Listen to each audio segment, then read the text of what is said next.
2022 के किशोर अपराधों से रिलेटेड है, जिसमें 10 प्रकार की भारतीय दंड संहिता के अंतर्गत वर्णित अपराधों का वर्णन किया गया है। तो इससे हम देख पा सकते हैं कि दिन प्रतिदिन जो है किशोर अपराध का जो आंकड़ा है वो बढ़ता ही जा रहा है। उसके बाद हम बात कर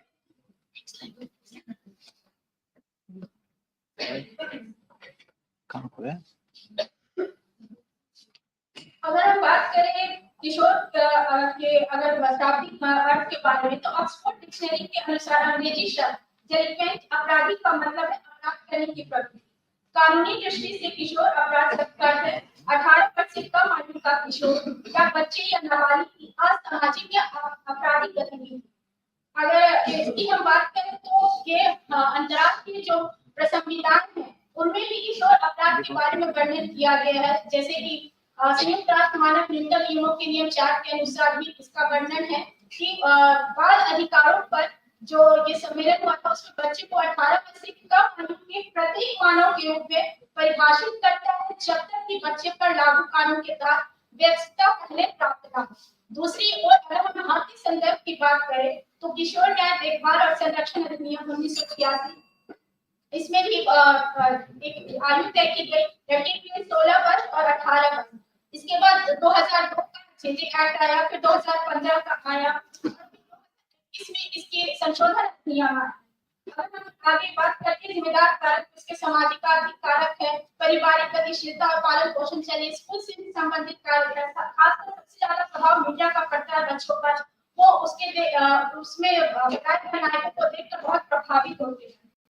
और अगर हम किशोर अपराध में भारतीय कानून के विभिन्न चरणों की बात करें तो मैंने पहले भी बताया 1986 का जो अधिनियम था वो एक तरह से इसमें पूरी समग्रता एक समान कानूनी ढांचे के लिए बनाया गया। उसके बाद जो 2000 का कानून था उसमें भारत के संविधान को और खासकर जो अंतर्राष्ट्रीय संविधान थी उसका भारत पे बहुत प्रभाव था। फिर हम आते 2015 का कानून किया जिसमें बदलाव किया गया, क्योंकि 16 दिसंबर में जो निर्भया कैंडिडेट हुआ उसका इसमें प्रभाव पड़ा। इसमें पहली बार लोगों ने मांग की कि इस तरह मुकदमा चलाया जाए और इसकी कुछ विशेषताएं यही थी कि 16 से 18 वर्ष की आयु के किशोरों पर मुकदमा चलाया गया। और अभी जो तत्कालीन संदर्भ में मैं 2021 की बात करती हूँ, इस संशोधन अधिनियम को लेकर विरोधाभास हुआ, क्योंकि अभी जो हाल में मई में घटना हुई कोर्स के कांड की उसमें ये बात किया जाने लगा कि बहुत ही लीनियंट रुख अपनाया है किशोर न्याय बोर्ड में, सिर्फ एक लेख लिखवा कर सड़क दुर्घटना पर छोड़ा गया। तो इसमें ये विरोधाभासी स्वरूप इसलिए भी उत्पन्न हुआ, इसकी दो जो बिंदु है 2001 में बोला गया कि 16 वर्ष अधिक आयु के किशोरों पर जघन्य अपराधों के लिए वयस्कों की भांति बात चलाने की अनुमति देता है, परंतु आपराधिक मानव पर या लापरवाही से मृत्यु जैसे कम गंभीर अपराधों के लिए अनुमति नहीं देता। और साथ ही यह अधिनियम दंड की अपेक्षा रिहैबिलिटेशन पर अधिक जोर देता है। तो ये जो बात शुरू हुआ तो इसमें यह कहना अतिशयोक्ति न होगा कि इस प्रकार के मामलों के संबोधित करने में किशोर न्याय प्रणाली की प्रभावशीलता और युवा अपराधियों के लिए पुनर्वास एवं दंड के बीच एक उचित संतुलन स्थापित करने की जरूरत है।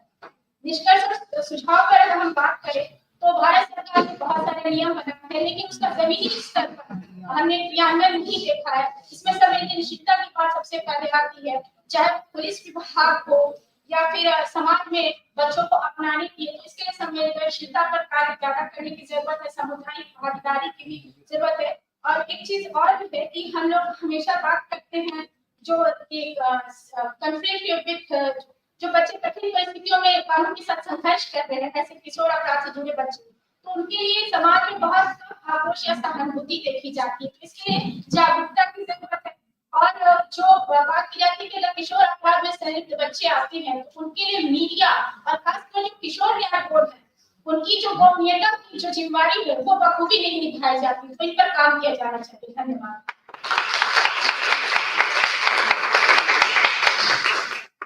Our next presenter is Amrita or Dr. Satya.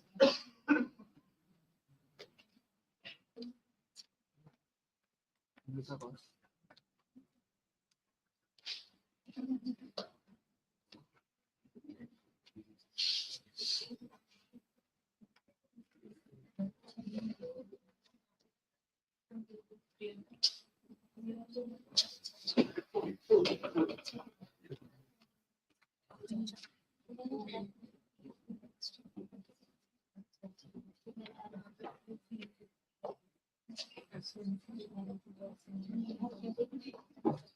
afternoon, everyone present here. My name is Amrita Kaur. I'm pursuing MA from Galgodias University. Here with my co-author, Dr. Satendra Gupta sir, Dean Professor of Galgodias University.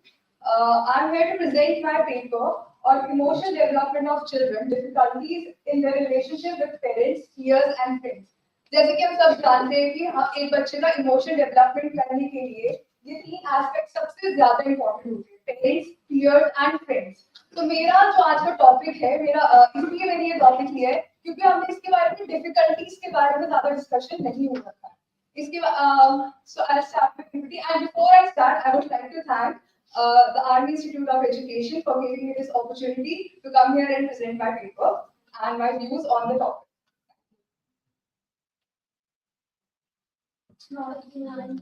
Okay.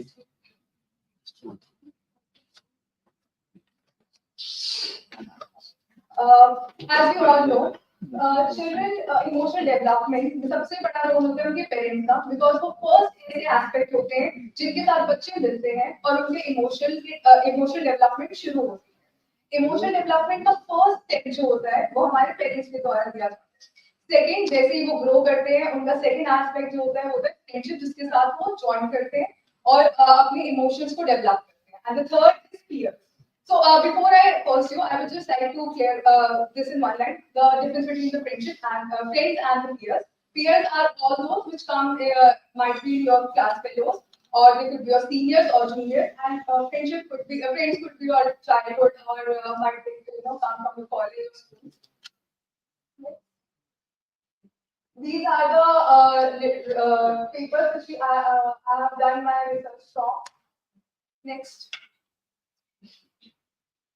So emotional development of difficulties in the relationship with parents.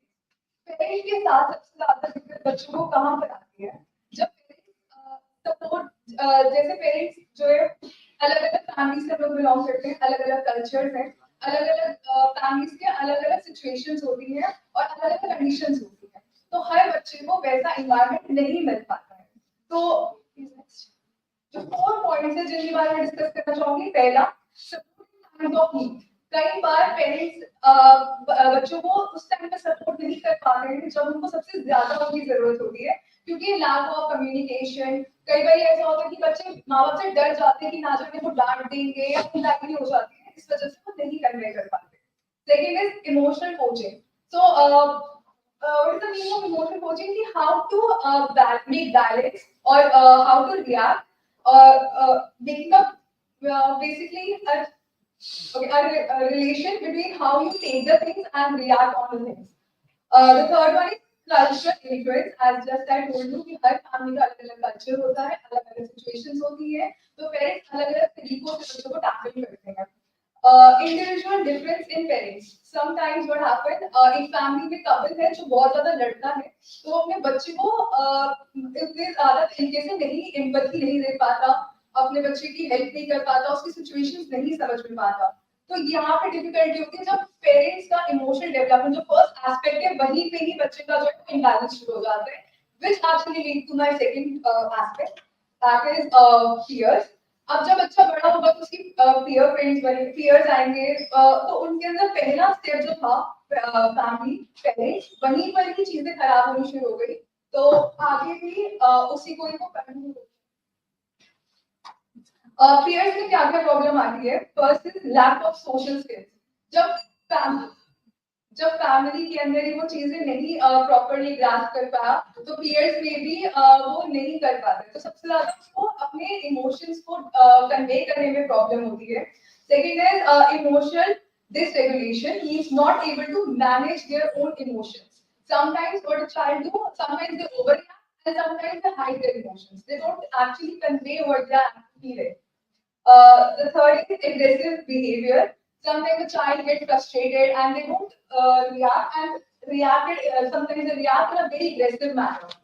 The third is social reflection, isolation due to being too different. Sometimes हम अलग culture से आते हैं तो वो class के अंदर हमारा बॉन्ड बन नहीं पाता है बच्चों के साथ। Next is bullying. जब हमारे कभी कुछ भी बुलिंग वाला फेस हम करते हैं फेस करते हैं अपने कॉलेज टाइम में, तो वो चीज हमारे इमोशंस को बहुत ही सीवियर वे में इफेक्ट करती है कि बच्चा उस चीज को आगे एक्सप्रेस नहीं कर पाता है, वो अपने इमोशन जितने हो सकते हैं दबाने की ही कोशिश करता है. Next is fear of rejection. अब कई बार ऐसा होता है कि हम इतने डिफरेंट होते हैं तो हमें ऐसा लगता है कि अगर मैं अपने आप को एक्सप्रेस करूंगा तो वो रिजेक्शन सामने से आ जाएगी और I will be not able to express things और हर चीज पे मैं जज होता रहूंगा. Then it's insecurity and low self esteem. इन चीजों की वजह से एक बहुत बड़ी चीज निकल के आती है बच्चों के इमोशनल डेवलपमेंट में. बहुत ड्रास्टिक चेंज होता है कि उनकी इनसिक्योरिटी बढ़ जाती है और जो सेल्फ एस्टीम है वो बहुत नीचे हो जाता है. And due to this, they also become shy, and उनका social anxiety जो है वो बहुत ज़्यादा बढ़ जाता है. Next. Next we come to friendship. I would say the strongest bond in all the levels of our life. Either it could be adolescence, it could be adulthood. But rather than explaining how it acts as a support system, let us just stick to the disagreement and emotional challenges.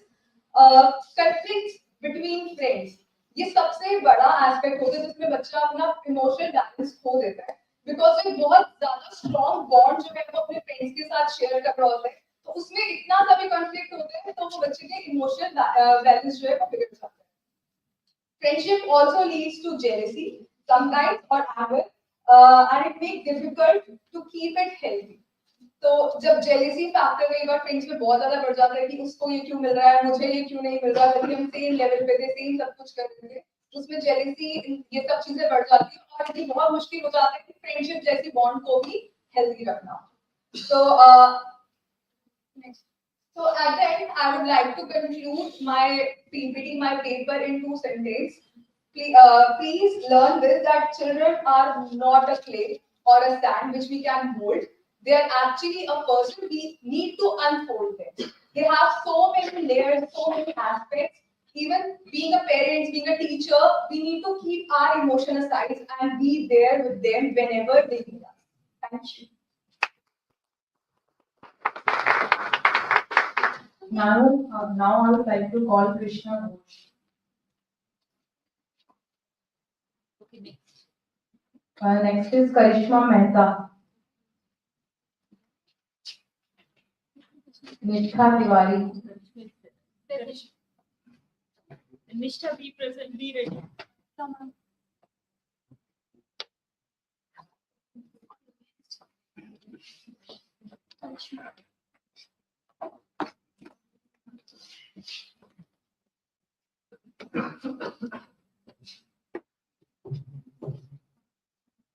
Good afternoon, everyone. I am Karishma Mehta, pursuing integrated BAM and IT. I have done this study under the guidance of Dr. Jayanti Pujari Ma'am, Professor and Director of Amity Institute of Rehabilitation Sciences, and under the Amity University, London. My studies exploring the role of early exposure to technology on children with intellectual disability. When we talk about intellectual disability or developmental disability, delaying development milestone can hinder the life skills. Basically, life is more challenging without life skills. Life skills are essential abilities that individuals help to manage the everyday tasks and interact with others. Basically, to achieve these milestones, technology has significantly play a technology plays a significantly role in supporting these developmental disabilities or intellectual disabilities to enhance their quality of life. It continuously changes the way of with disabilities to manage their things in their life through the integration of technology. When we talk about early exposure to technology can have a great significant impact on children with ID, influence various aspects of their development. As we all know, early intervention is a critical period or crucial period that develop the child to full potential, and technology can be a part of intervention. It can greatly impact the learning and life skills of children with intellectual disabilities. Objective. Objective of this study to explore the effects of early intervention show the effects of early technology access on children with intellectual disability? Research question is, what are the effects of early technology access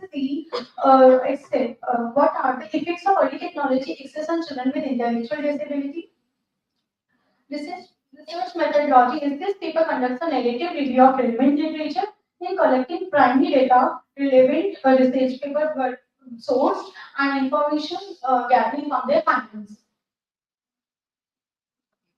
The common findings are that children with ID, children with intellectual disability use smartphones and tabs to enhance their interactive learning activities as well as their communication skills to develop their communication skills, problem solving skills, social interaction. However, it is essential to balance screen time with with other activities like face-to-face interaction, to ensure well-rounded development. Conclusion is like that early exposure to technology with ID can enhance communication skills. It shows that technology tools can improve cognitive abilities, offer individual learning experiences, and foster independence. However, excess use without guidance of technology may cause distractions or hinder social development, emphasizing the need of the balanced use. Thank you.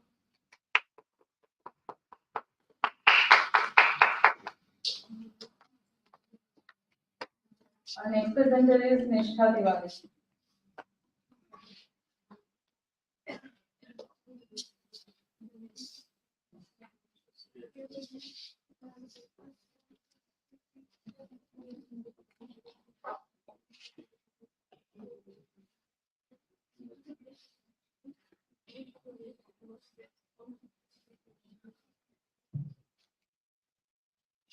So, good afternoon, everyone. First of all, I would like to thank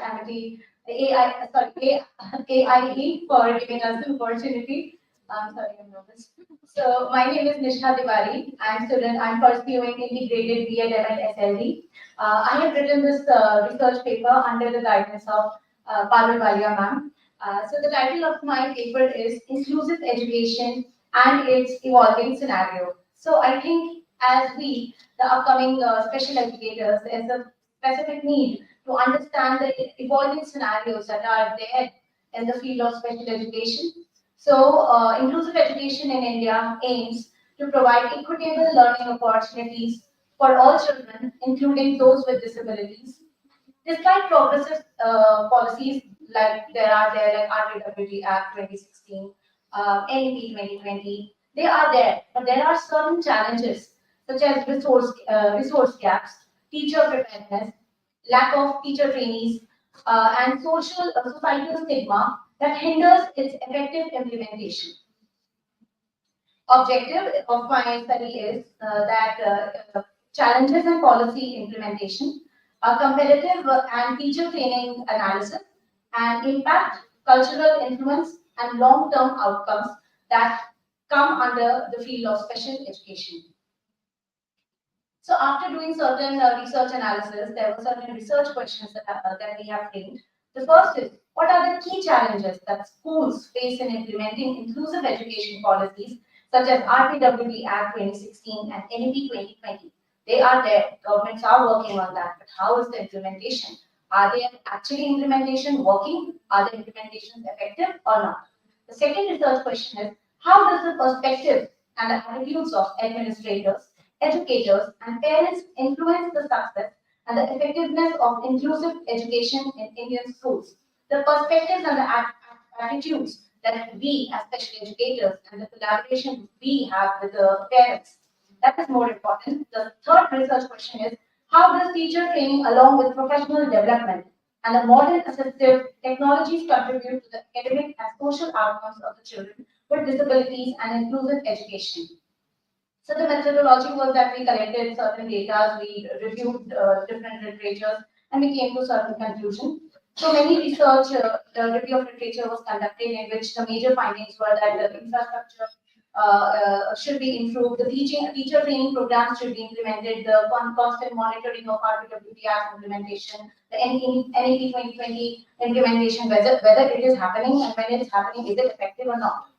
So coming to the findings of my paper. challenges in policy implementation, teacher preparedness, how much teacher training is happening, whether teacher training that is happening, is it effective or not, urban versus rural divide, societal attitudes and stigma, and the last one finding is impact of assistive technologies as we are incorporating UDL in the current uh, uh, teaching scenario after implementation of NEP 2020.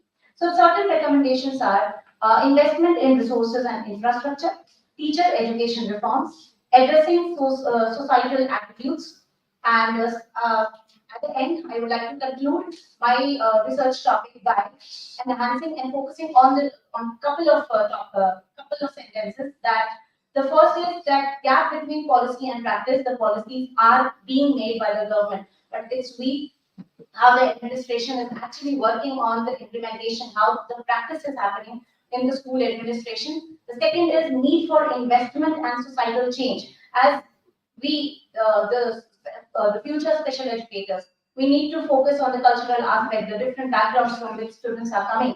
We need to focus on the societal change. And hence, I think we can bring beautiful change in the society. Thank you so much for the opportunity.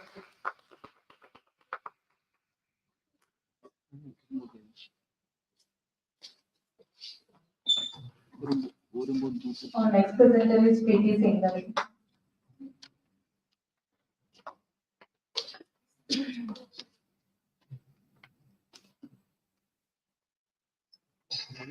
Good afternoon, everyone. My name is Viksit Bharat, and I am pursuing man-made special education under this university. And I have done this research on the paper presentation under the guidance of Dr. Jaspreet Pujari, Director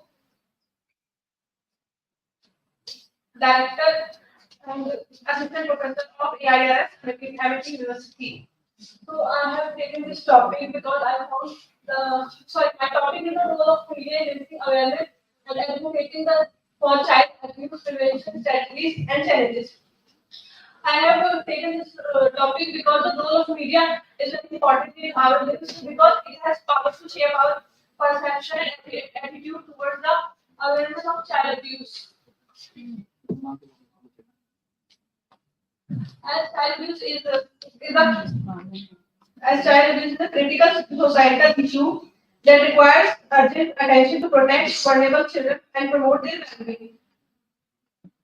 There are different media platforms, various media formats, including traditional outlets, TV, print, and digital platforms, social media, blogs, and instrumental in disseminating information and mobilizing public support. And there are some challenges which media face in creating awareness among the public. Like there is misinformation, spreading of misinformation, and about the victims, a narrative that harm victims. So next slide. So my objective is to analyze the role in raising awareness about child abuse. Research question: how does the media contribute to increasing public awareness about child abuse? Methodology: the study follows comprehensive narrative review of literature and methodology. Review of literature: the common review of literature, how media deal with the challenges they face while spreading awareness, and how they collaborate with the NGOs and government for spreading awareness and strategies for the protection of child abuse. Findings: effective media strategies. It includes PSA, public service ads, collaboration with government and NGOs, and campaigns to raise awareness and investigate journalism that expose abuse and driven legislative change. Challenges in media reporting: the media faces significant obstacles such as sensationalization that can harm victims and families, as well as the spread of misinformation on social media, which complicate efforts to maintain a consistent and accurate narrative about child abuse prevention. Conclusion. Conclusion is promoting awareness and accountability, and our goals, media plays an important role in fostering and implementing strategies and strict guidelines to mitigate the misinformation and spread of awareness, addressing challenges through ethical practices to combat issues like sensationalism and disinformation. The media can enhance its effectiveness by engaging in strategic cooperation, practicing responsible reporting, and utilizing creative advocacy to create a safer environment for children. These are the references.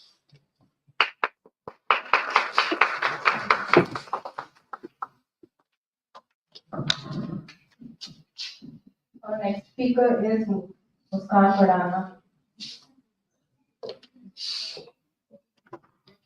A very pleasant good afternoon to all. I am Muskan and I'm a student from Amit University, NOIDA.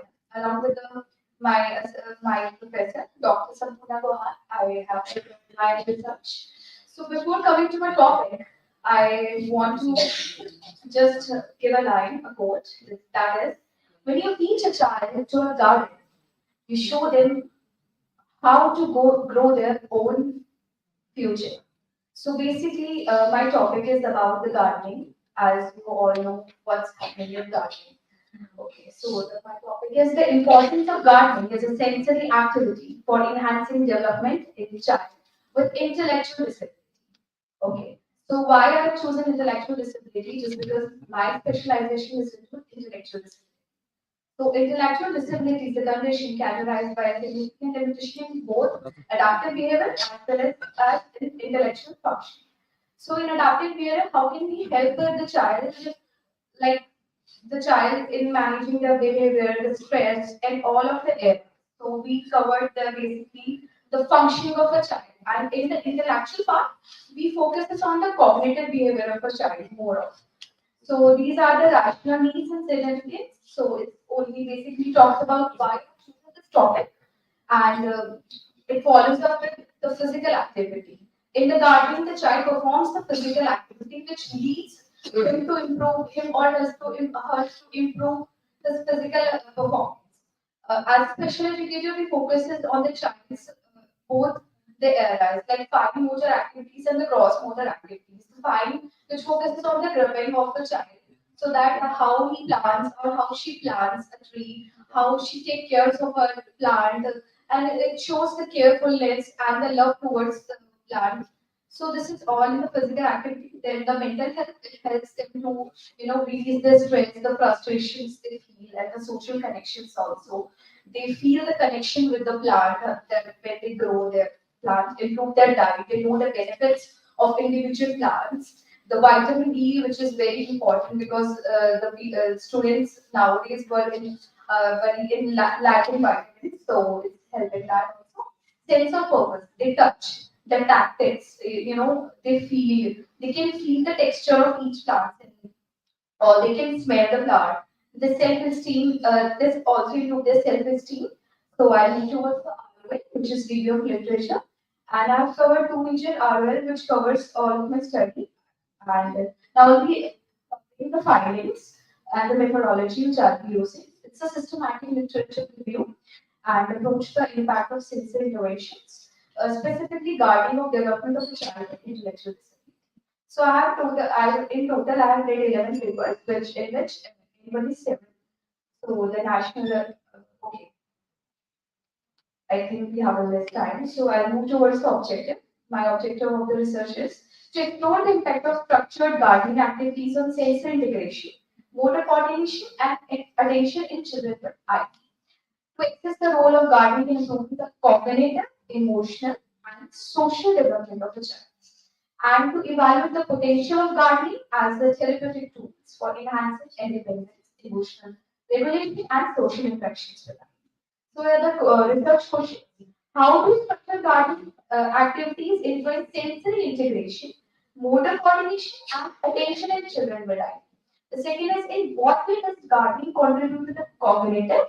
As I discussed, it can help you out in cognitive, emotional, how they feel, social, what the relation they build, development of a child. And can gardening be effective used as a therapeutic tool or not? So these are my recommendations. That is, incorporate structured gardening in autism research. Basically, gardening के जो research paper है वो ज़्यादातर not specific ideally the recommendations that I chosen this topic because उसमें ज़्यादा research नहीं हो पाई है. Gardening की ज़्यादा research autism में भी है और specific learning disorder and other disabilities में पाई गई है, but not in ID. So I want to particularly check that will it work for ID or not. So this is the conclusion of my research, and I have already covered this. And these are the references I used. Thank you. Thank you, the Institute of Education for giving me providing this opportunity. Thank you. Our next presenter is Divya Tiwari.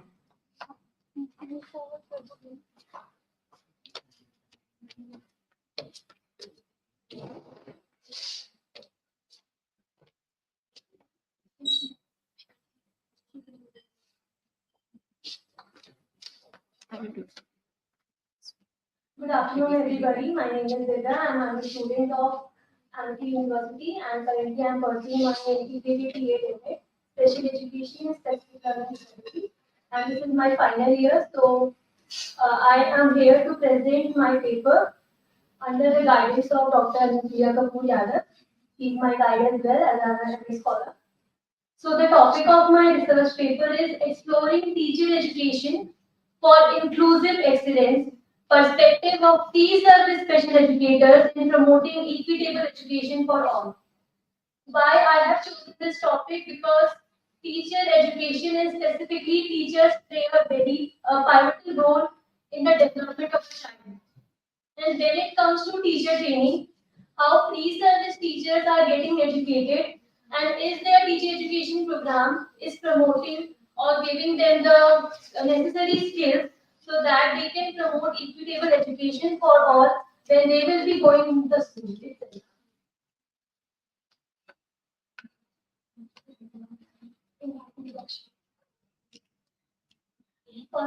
First slide introduction.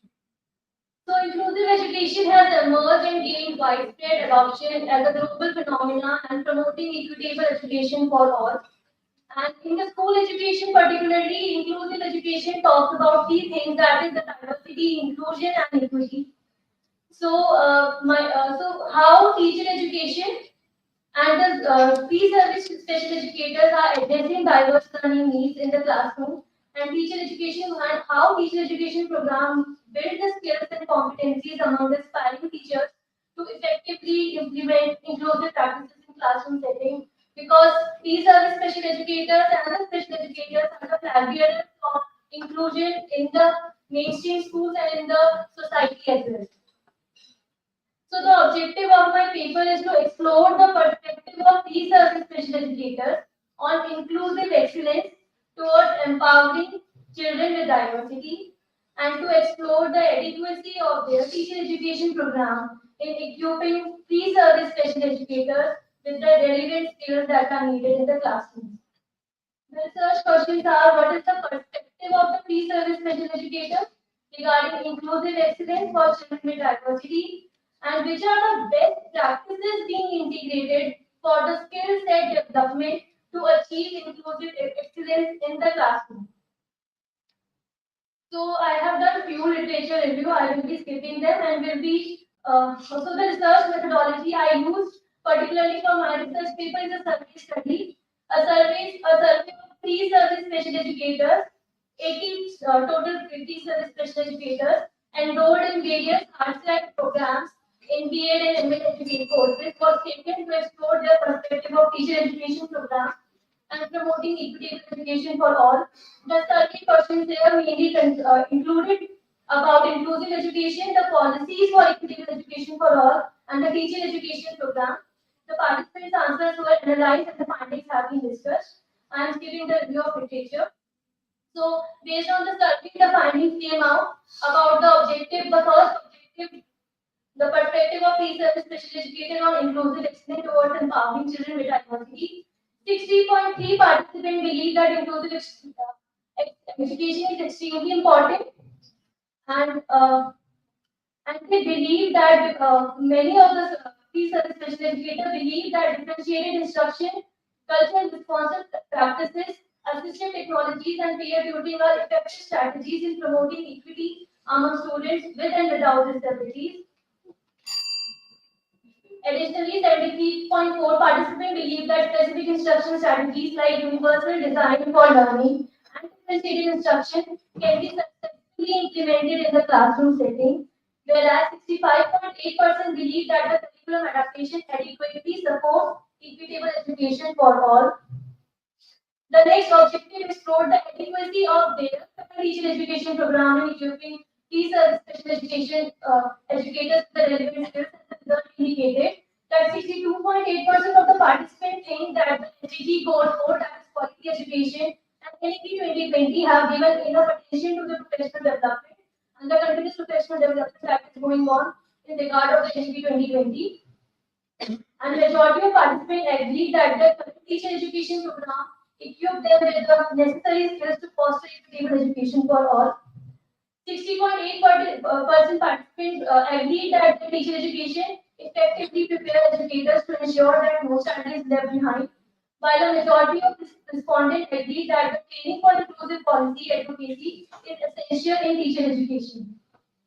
So based on the review of literature and the findings of my survey study, the recommendations are advocacy skills are crucial for promoting equity, as the pre-service special educator needs to have those skills of advocacy when they will be working in the classroom setting with their child or in the school. And teacher education programs should encourage the experiential learning, practical implementation of all the components of differentiated instruction and UDL within the teacher education framework. The teacher education program must foster team-based learning, that is a transdisciplinary approach, so that every field come across with each other, and the pre-service special educator get the opportunity to work with psychology, occupational therapist, physiotherapists. The conclusion is made that inclusive excellence in technical education goes beyond access to focus on empowering students from diverse backgrounds, and teacher education program plays a critical role in equipping pre-service educators with the necessary skills to address the diverse needs of students. The form of teacher education must align with evolving educational demands by embracing innovation, technology integration, and lifelong learning opportunities. So the curriculum of the teacher education need to be focused on more flexibility and adaptability, so the pre-service special educators can ensure and create classrooms that promote equity and excellence for all learners. Thank you.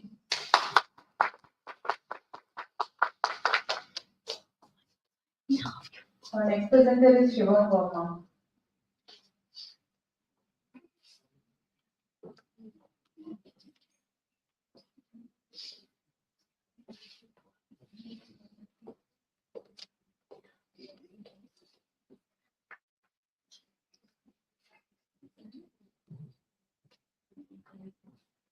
Good afternoon, one and all present here. I am Shiva Verma from MIT University, pursuing MA in autism spectrum disorder. I am presenting this topic, assessing the influence of digital media on language development in young children with autism spectrum disorder. I am pursuing this under the guidance of Dr. Sena, Associate Professor at the University. And I've chosen this topic because along with the time, the technology is rising, and there's a diverse effect on the children's mental health and language acquisition and development of the children. So let's start. So here's the introduction. As per RWDF, the autism spectrum disorder is a developmental condition that affects a person's ability to communicate, relate to others, and understand relationships. So, digital media has become a dominant factor in early childhood, impacting the how young children learn, communicate, and interact with the surroundings. And language development is a core feature of early childhood that strongly affects the social interaction, cognitive growth, and academic accomplishment. So here are the objectives. To evaluate the influence of digital media on the receptive and expressive language skills in young children with autism spectrum disorder. Research question. How does the usage of digital media influence the receptive and expressive language skills in young children with autism spectrum disorder? Uh, Here is the research methodology. The study follows comprehensive narrative review of literature. Methodology. Here are some review of literature. According to Flow 2012, they found that the computer-assisted technology has potential in improving in key areas such as language, theory of mind, and emotion recognition in children with autism spectrum disorder. In second, second finding research, DOL et al. 2022. Their major findings are that nearly two-thirds of children with ASD showed improvement after reducing or eliminating screen time. And in our third review of literature by Minio,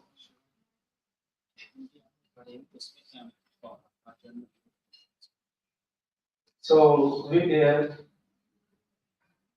common findings are that the digital media has diverse effects on the mental health of the children with ASD. Uh, Now, resultant findings. By the review of the above related literature, findings drawn are as follows. Students with ASD interact more with screen-based media, notably immersive VR and self-representation. Computer-assisted technology can improve social and communicative abilities in children with early screen exposure and ASD development are significantly connected. And here is the conclusion. The above discussion emphasizes the complex interaction between digital media use and language development in young children with autism spectrum disorder. Delays in language acquisition, particularly in word understanding and gesture use, are common, although early social communicative abilities remain critical for language development. While screen-based media, particularly immersive technologies, can develop autism disorder.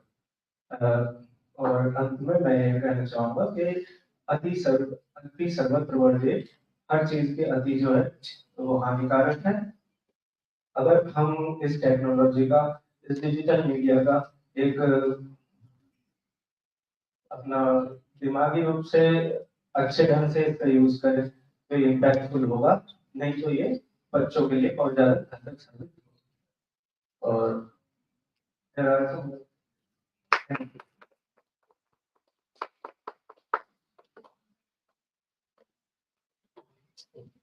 Our next presenter is Vikrant Rohela.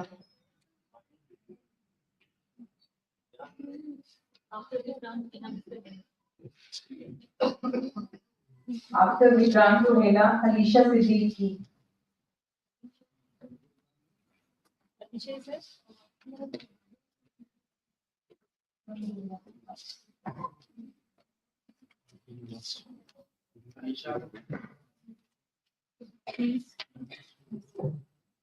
इनका name क्या है?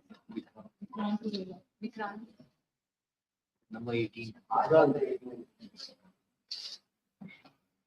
So yeah, good afternoon everyone. My topic is exploring the potential of virtual reality in enhancing the social skills for children with ASD, that is autism spectrum disorder. In the introduction, you all aware about the ASD, that is autism spectrum disorder. This is a neurological developmental condition in the child, in which the child faces difficulty in having the interaction with the social communication, having the interaction with the family, having the interaction with their peers. So one of the most and major obstacle faced by the child is the developing proper social skills in their initial phase and in their learning phase, which are critical for everyday interactions, making relationships, making integrity into the society. So coming to the objective of this research, The objective of this research is to explore the potential of VR, that is virtual reality, to enhance social skills for children with ASD. Coming to the research question, based on my objectives, how virtual reality can enhance social skills among children with ASD, and the research methodology I used in the study follows comprehensive narrative review of literature and methodology. Based on my findings and review of literature, children on the autism spectrum, the use of virtual reality for supporting social skills. In the studies to investigate the effectiveness of virtual reality in enhancing social skills in children with ASD, and to compare the outcomes of traditional emotional literacy trainings with the therapist versus VR-based emotional training programs. The VR-based emotional trainings led to faster acquisitions of both primary and secondary emotions in social scenarios compared to traditional teaching methods. Coming to the next study, that is based on virtual reality enabled training for social adaptations in inclusive education setup for school age children with ASD. In this study, to evaluate the effectiveness of VR enabled systems for social adaptation in the school age children with ASD, this study was conducted earlier in Hong Kong to improve emotional identification, emotional expressiveness, and emotional reciprocity in children with ASD through immersive experience of virtual reality instruction.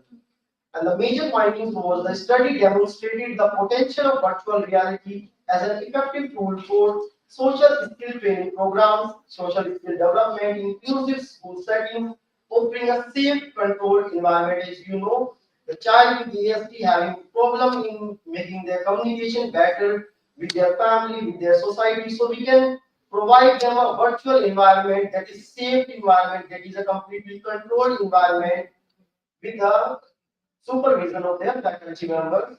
The VR system, which includes 6 unique scenarios, led to significant improvements in emotional identifications, emotional expressiveness, and social reciprocity among the child with ASD. Coming to the result and findings, the VR-based training programs improve social interaction skills such as reading, conversation, initiation, and responding in children with high functioning autism, that is HFA, showing virtual potential for personalized and flexible learning. Coming to the conclusion and winding up of the session, the study highlights the promising role of virtual reality in enhancing social skills among the children with ASD. Using traditional intervention, although beneficial, often struggle to replicate the unpredictability of complexity of real-world scenarios. The reviewed literature demonstrates that VR-based intervention can significantly improve key social skills such as emotional recognition, initiating conversations, and responding in social context. The findings suggest that VR provides a highly immersive platform that promotes personalized learning experiences, allowing children with ASD to gradually eliminate to various social stimuli. And these are the studies further. I'm coming to the references.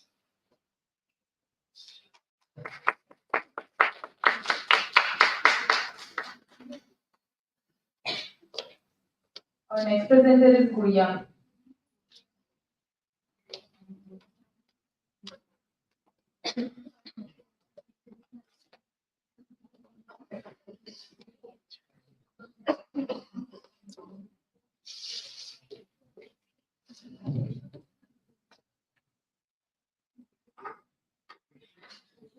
आप सभी को मेरा नमस्कार। मैं गुड़िया सत्यम college of education से BEd first year की छात्रा हूँ। मैं आपके समक्ष एक अनुसंधान पत्र प्रस्तुत कर रही हूँ जिसे मैंने डॉक्टर विनीता अग्रवाल मैम के अधीन कार्य किया है। मेरा टॉपिक है भारत में बचपन, शहरी व ग्रामीण समाज। इसके अलावा मैं आर्मी इंस्टीट्यूट ऑफ एजुकेशन को धन्यवाद देना चाहती हूँ कि हमें यहाँ मंच प्रदान किया गया है। भारतीय संस्कृति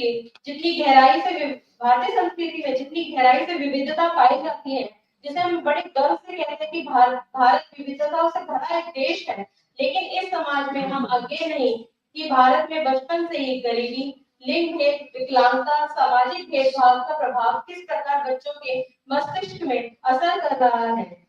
यह उम्र के साथ विकास और सोचने की क्षमता को प्रभावित करता है। आइए हम इस बातों को मेरी पीपीटी के माध्यम से जानेंगे।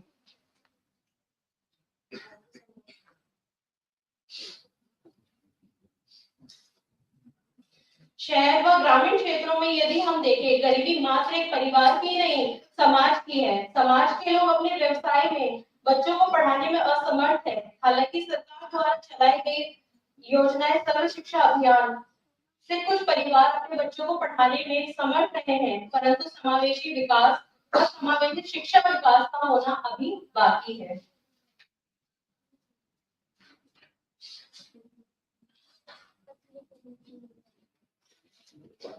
भारत में ग्रामीण व शहरी क्षेत्रों में बचपन किस प्रकार से गोते खाता है, मैं इन स्लाइड्स के माध्यम से आपको बताना चाहती हूँ। ग्रामीण समाज में शिक्षा प्रणाली, शिक्षा के संसाधनों के रूप में हमने देखा है कि भारत ने समावेशी विकास से संबंधित योजना का विकास करने का प्रयास किया है, परंतु हम इस बात से अनभिज्ञ नहीं कि सभी ग्रामीण क्षेत्रों में इसकी पहुंच कम हुई है। प्राथमिक शिक्षा का महत्व बालक के बचपन से युवा काल तक मार्ग को निर्देशित करता है, बावजूद उसके हमें कई चुनौतियों का सामना करना पड़ रहा है। उसका सबसे पहला पॉइंट है अध्ययन कौशल। अध्यापक की दिलचस्पी, मुझे माफ कीजिए ये बहुत कटाक्ष व्यंग्य है। अध्यापक की दिलचस्पी जितनी सरकारी तनख्वाह पाने में है, उतना उसका कार्य करने में नहीं। यदि अध्यापक दिलचस्पी दिखाए तो स्कूल की आधारभूत संरचना को वह ठीक करवाने में मदद कर सकता है। कक्षा में विद्यार्थियों को बिठाने को पढ़ाने से आधारभूत संरचना की जो जान हानि का खतरा है, उसमें वो ध्यान दे सकता है। दूसरा पॉइंट है जागरूकता का अभाव। भारत के संविधान में उल्लेखित है कि बच्चे 14 वर्ष तक की आयु तक शिक्षा प्राप्त होनी चाहिए, बावजूद इसके कुछ परिवार अपनी बेटियों को स्कूल तक नहीं भेजते, वे उनकी छोटी सी उम्र में शादी करवा देते हैं। बचपन में गुड्डे गुड़िया खेल खिलौने खेलने वाले का बचपन कहाँ विहीन हो जाता है, इसे हम समझ नहीं सकते। इसके अलावा ग्रामीण परिवेश में हमने अक्सर देखा है कि एक रेखा का अंतर अक्सर दिखाई देता है।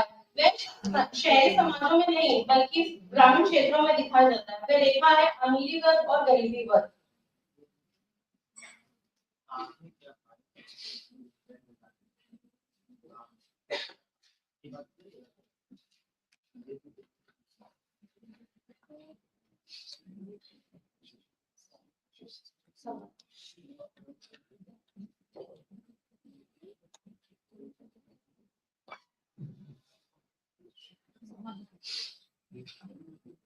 मैं इस अनुसंधान पत्र के समाधान की ओर ज्यादा विश्लेषित आपका ध्यान करना चाहती हूँ कि शिक्षा के प्रति हमें जागरूकता अभियान कराने चाहिए। बचपन बचाओ के अभियान हमें देश में कोने कोने तक इसको पहुंचाना चाहिए।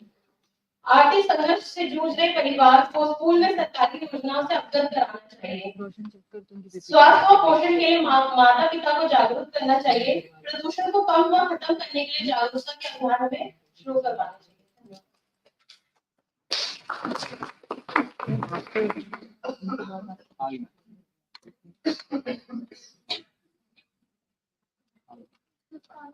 मैम आ गई।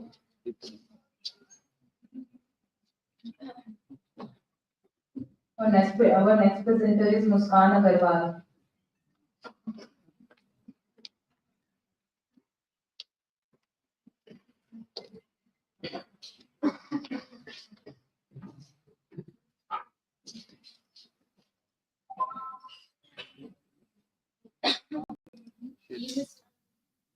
Hey Siri, will you marry me?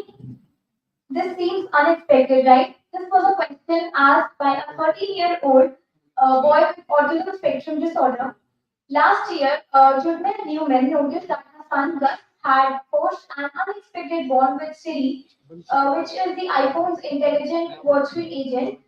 She wrote a New York Times article about her son's experience learning social skills from the AI, not only how to ask other people questions in a conversation, but also about social etiquette and learning to express empathy.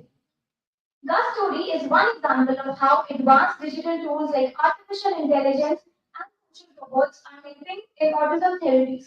Greetings to everybody present here. I am Muskan Agarwal, a psychology graduate, and currently pursuing BA Special Education Learning Disability from Amity University, Noida. My topic reads Innovations and Emerging Trends in Artificial Intelligence for Children with Special Needs in the Digital Age. Next slide, please. Thank you. So, artificial intelligence is reshaping economies, rediscovering the way humans interact, and reforming innovations and trends in the educational field. In the 21st century, the role of AI has revolutionized with notable advancements, specifically in the field of special education. AI has pushed the boundaries of what humans can do manually to how they can automate their work and surroundings. So from booking an Uber for work in the morning to asking Alexa to play some music to unwind the evening, we have officially landed in the tech-savvy world. I'm passionate about learning how technology and special education can work together, how technology can break down barriers, foster inclusion, and enhance learning outcomes. This topic allows me to delve into cutting-edge advancements while addressing practical applications that could positively impact special education. Next slide. So, a study in 2008 aimed to assess the cost effectiveness and impact of using a commercially available gaming system, the Y, a rehabilitation tool used for a student with cerebral palsy in a school setting. Findings showed improvements in the areas tested. Another study investigated in 2004 showcased the use of AI-based educational apps to enhance motivation, attention span, and learning outcomes. It was noticed that AI apps such as Khan Academy or Spark improve attention spans, motivation, and learning outcomes. Moving on to methodology, this paper presents a narrative review of 20 national and 12 international studies on advancements in AI for special education. A word bank with key terms such as artificial intelligence, children with special needs, and assistive technology guided the search. The findings highlight the transformative role of artificial intelligence in special education, showing that AI-driven tools and technologies provide equal opportunities for children with special needs, providing them some space to engage, express, and showcase their talent. AI-powered gaming systems used as rehabilitation tools in school settings have been shown to significantly improve motor skills and coordination. And similarly, mobile apps such as Khan Academy, Udemy, and Spark have been found to enhance attention spans and motivation likewise. Not only this, AI enables educators to track progress, personalized learning experiences, making education more inclusive. So the recommendations include collaboration and training, and customization and personalization. Moving on to challenges, we all know about accessibility and cost, technology gaps, and schools. So I would now like to conclude with a statement. Innovations in artificial intelligence are not just shaping the future of education. They are opening new doors for inclusion, empowering children with special needs to reach their full potential through personalized and adaptive learning. Thank you.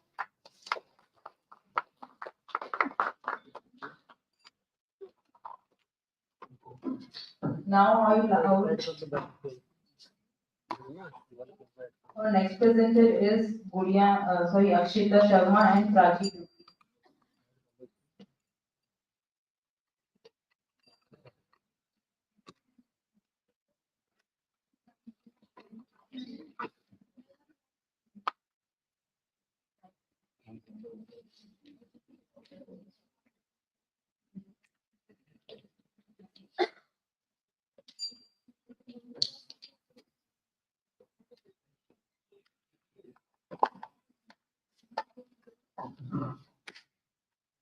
Good afternoon, Honorable Chair and distinguished participants. I am Akshita Sharma. I, Prachi Jyoti, Student of class 11 from GP Public School, Greater Noida.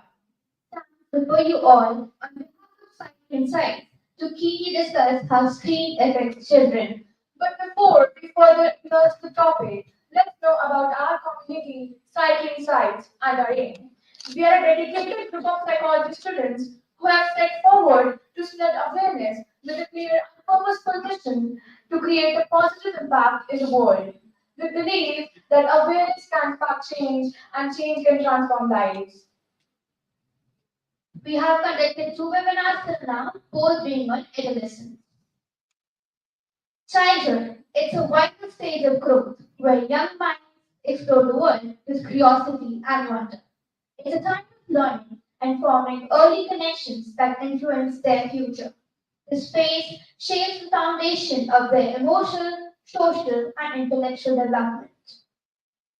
मनुष्य पृथ्वी पर 6 लाख वर्षों से है और evolution के इस इतिहास में टेक्नोलॉजी की कहानी बमुश्किल 30 से 40 साल पुरानी है और इतने से समय में इससे होने वाले नुकसान ने पूरी साइंस कम्युनिटी को चिंतित कर दिया है।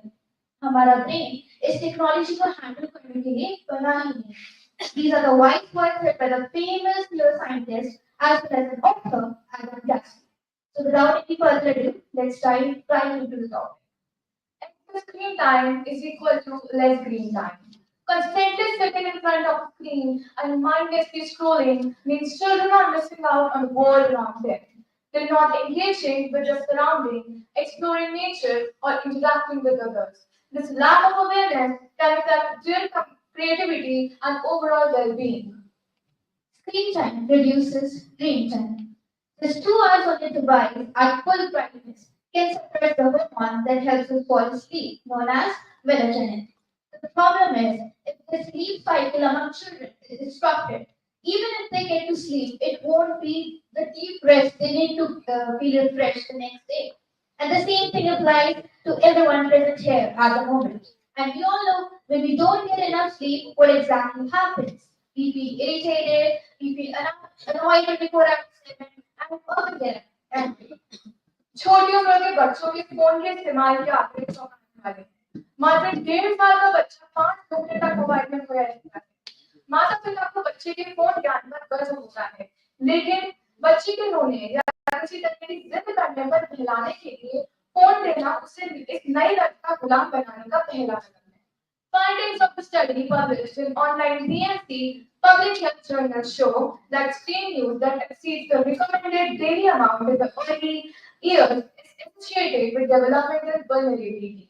Specifically, more than 1 hour of screen time per day was positively associated with vulnerability in physical, social, emotional, and cognitive developmental health domains. let's see some impacts of children on screen time.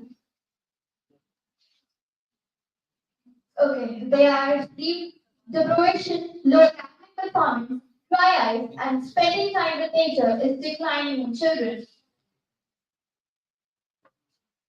Declination of sleep, declination of sleep, self-image, decline of eating habits, inferiority regarding body image. Next slide, please. Obesity and attention disorder. Now, let's see recommendations for parents. To address these concerns, the National Library of Medicine suggests that parents implement several strategies to manage their children's screen uses effectively.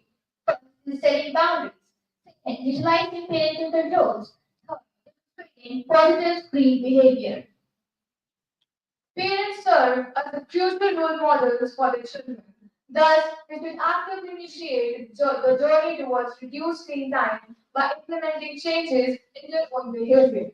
To cultivate a healthy relationship with screens, parents can follow the following steps. First, reduce screen time during family meals, engage in nature walks or vacations, participate in recreational activities, engage reading together, and last but not the least, collaborate in creative activities.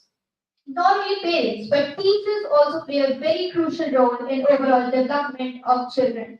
They are instrumental in reducing children's screen time and guiding them towards more constructive and enriching activities. To achieve this, educators should implement the following strategies. First, promote screen-free assignments. Second, encourage traditional teaching methods. Third, assigning literature-based homework.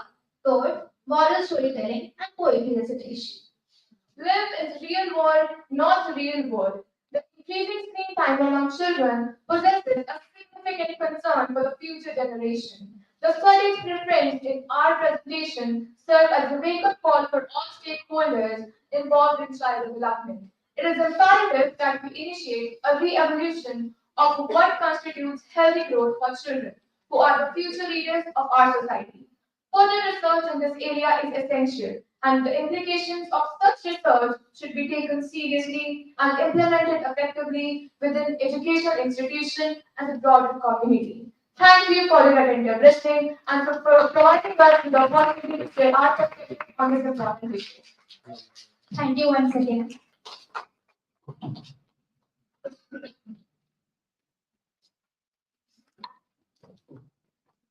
Is anyone left with the presentation?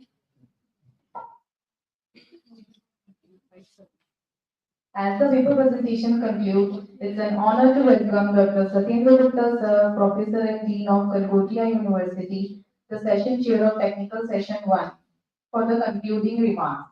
Before that, it's an honor to introduce Professor Satyendra Gupta Sir, Professor and Dean of School of Education at Kalgotia University, who has 23 years of teaching experiences and 12 years in academic administration. Dr. Gupta holds a PhD in education from Buddenkal University and specializes in areas such as pedagogy of science and mathematics, educational technology, curriculum design, and research methodology.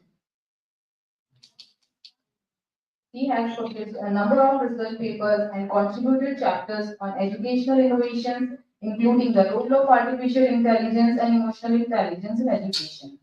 A dedicated academic leader, Dr. Gupta is a life member of prominent educational institutions and had made a notable contribution through various outreach programs and faculty development initiatives. Over to you, sir.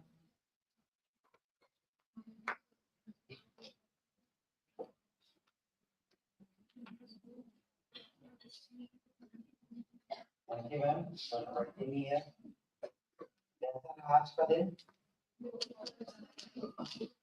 क्या सीखने को मिला? एक movie में एक dialogue आपको हमेशा याद रहता है जब भी मैं आता हूँ क्लास में सामने खड़ी नया क्या सीखा उसी के लिए हम रोज कुछ ना कुछ करते हैं कॉलेज में स्कूल्स में आते हैं so what new today we have learn वो तो बात करेंगे और सबसे पहले तो आप सबने भी धन्यवाद दिया है भाई ड्यूटी तो say thanks to our Institute of Education and the management, the principal and the faculty members, and especially the students, those who have managed this seminar. और one thing on your hand, students is सारा काम करना है और this is a new learning. Teachers are just helping, guiding them, and students are doing their work. So this is the real learning. जो system रहा है भारत का गुरु शिष्य परंपरा वाला वो यही रहा है. चलिए मैं कुछ बोलूं इसके पहले तो सुबह मैडम ने एक सेशन जो दिया था तो उसकी बात कही वी शुड नॉट कंपेयर. मैं बोलूंगा आपने अच्छा बोला या खराब बोला तो आप उसका कंपेयर कर सकते हैं.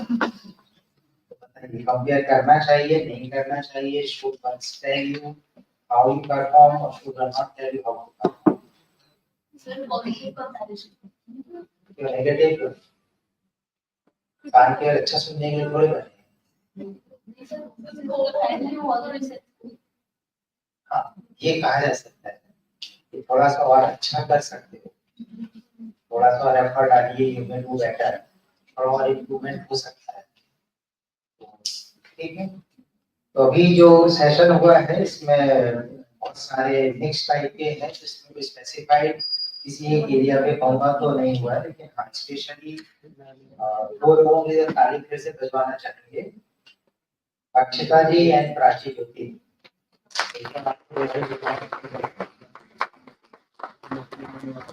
तालियां दोनों के लिए.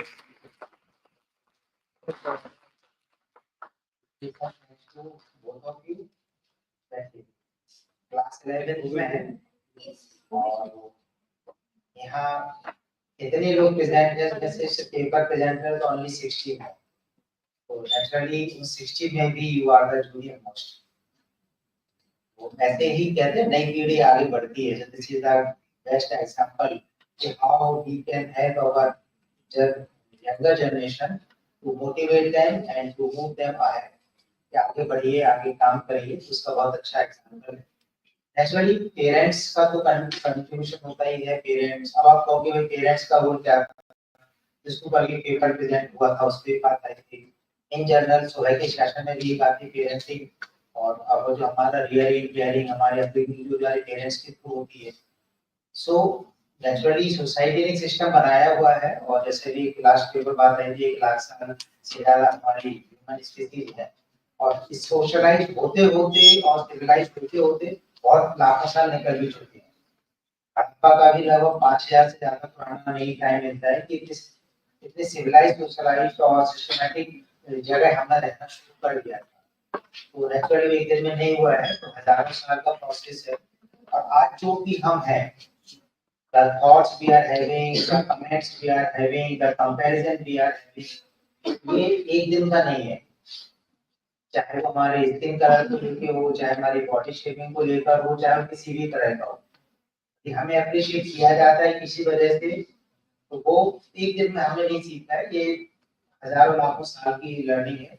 लेकिन हाँ, कई बार हम गलत भी सीख जाते हैं. वी आर सेंसिटाइज्ड कि नहीं सर, जैसे इन्होंने कहा कि नहीं आप पॉजिटिव फील कर दीजिए, तो देन हम आगे कैसे बढ़ेंगे. तो और एक और छोटा सा करेंगे इसमें दिव्या जी, एक बार खड़े हो जाए आप. Participate का you have in your paper in comparison to others. Service study, 80 being service special education. So only Divya Tiwari presented the real research paper. All for the reviewed paper, all papers were based upon the reviews. Okay. You contributed from your side the genuine, original and the research paper which is based upon the primary data.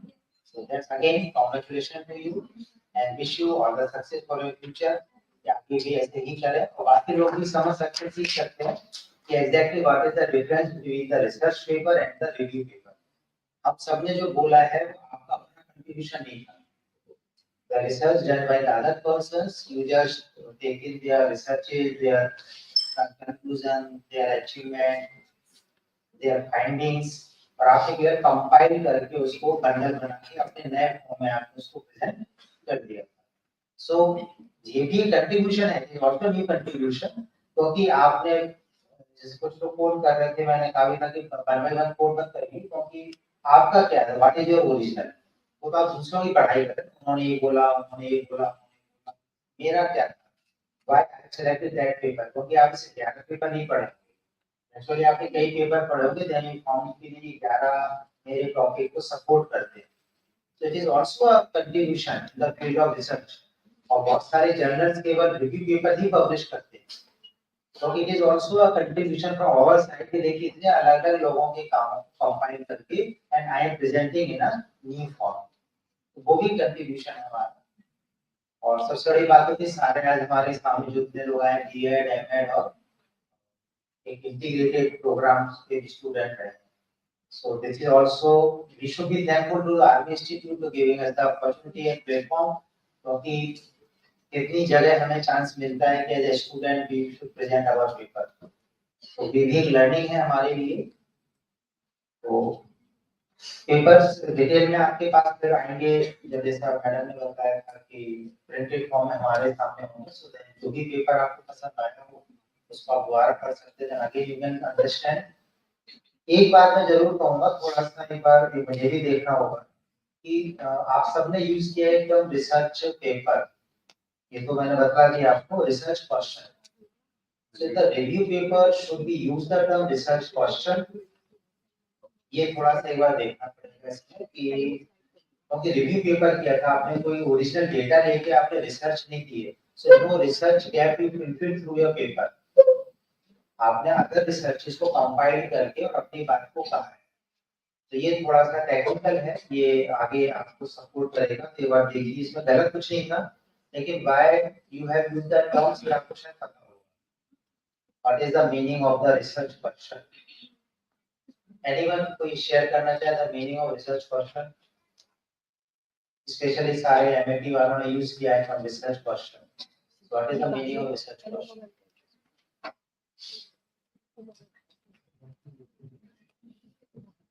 एक teacher ने कहा था इसके लिख दिया. When you use the term research question, so what is the exact meaning of the research question? इसी को कहते हैं रोट लर्निंग. यदि टीचर ने बताया है, if you want to share तो कोई इशू नहीं है. यदि आपको नहीं पता है then you should learn about the term. क्यों मेरे को बोला गया था कि you use the term research question. ठीक है, क्योंकि आगे भी आप में से कई लोग पीएचडी में जाएंगे, हो सकता है और भी रिसर्च फील्ड में आ जाए, या आप किसी रिसर्च एसोसिएशन में भी आप जा सकते हैं. And we should know about the exact words और मीनिंग क्या होता है इसमें. और कंपैरिजन तो मैं नहीं करूंगा, लेकिन हाँ नेचुरली बहुत से लोगों ने first time they are presenting their paper, so that way सबका प्रेजेंटेशन बहुत बढ़िया था, with confidence you presented your thoughts, your work. कुछ लोगों में थोड़ा सा घबराहट थी, नेक्स्ट टाइम आई होप वो भी आपकी खत्म हो जाएगी. और कुछ भी कैसे गॉड गिफ्टेड होते हैं, थोड़ा सा कमांड ओवर द लैंग्वेज बहुत अच्छी होती है, योर द फ्लुएंसी, उसका भी फर्क पड़ जाता है अपनी बात में. अदरवाइज मैडम पेपर लिख के लाया थी, सबने अपनी टीचर्स के सुपरविजन अच्छा काम किया है. So again, wish all the success for all your future and your career. Thank you.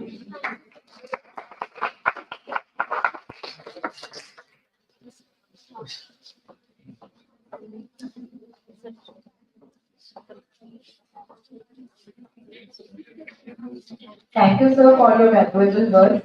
As we near to the end of enlightening session, let us express our gratitude. I would like to invite Ms. Kriti Kulekia, ma'am, Assistant Professor, Army Institute of Education, to deliver the vote of thanks. Over to you, ma'am. Good evening, all of you. On behalf of Army Institute of Education Management, I extend hearty vote of thanks to our respected session chair, Professor Satyajit Gupta sir, who have taken out time from his busy schedule and guide us from his inputs, valuable inputs and words. And in fact, it was overwhelming for us, in fact, to see large number of papers and the contribution of knowledge from you all, which ranged from school children like Akshita and Prachi from JP Public School to B.Ed and M.Ed scholars and PhD scholars, which is a great achievement on your behalf. So we wish and continue for this knowledge to flow, and we all will benefit from these academic deliberations. So thank you all once again.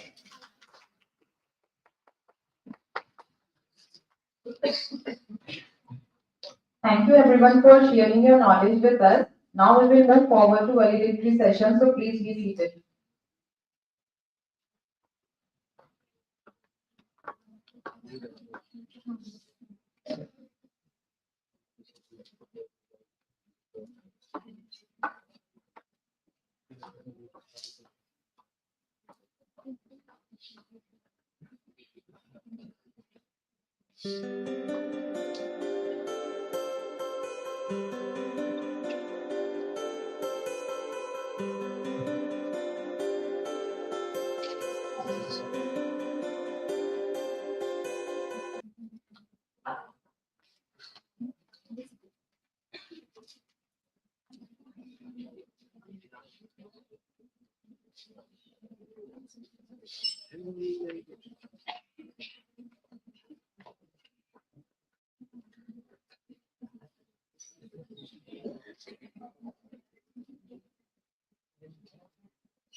Childhood is the purest sense, imagination is the greatest adventure, laughter is the sweetest melody, and memories are the most precious. Good afternoon, everyone, distinguished guests, esteemed faculty, and all participants. We gather here today to celebrate the remarkable journey we have embarked on during this national seminar titled Different Childhood Glimpses in India, Empowering Childhood for Viksit Bharat 2047. It is with great pleasure and profound gratitude that we gather here today to reflect on the insights, knowledge, and collaboration forged throughout this enlightening seminar.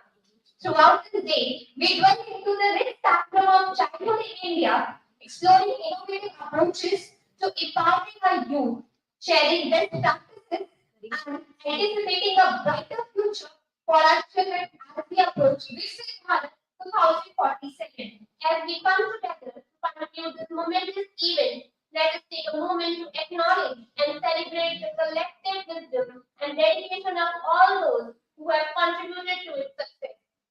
From thought-provoking presentations to engaging discussions, each interaction has enriched our understanding and inspired us to strive for excellence in nurturing the childhood experiences of our nation. So let's give a head start to this session and welcome our esteemed dignitaries for the valedictory session.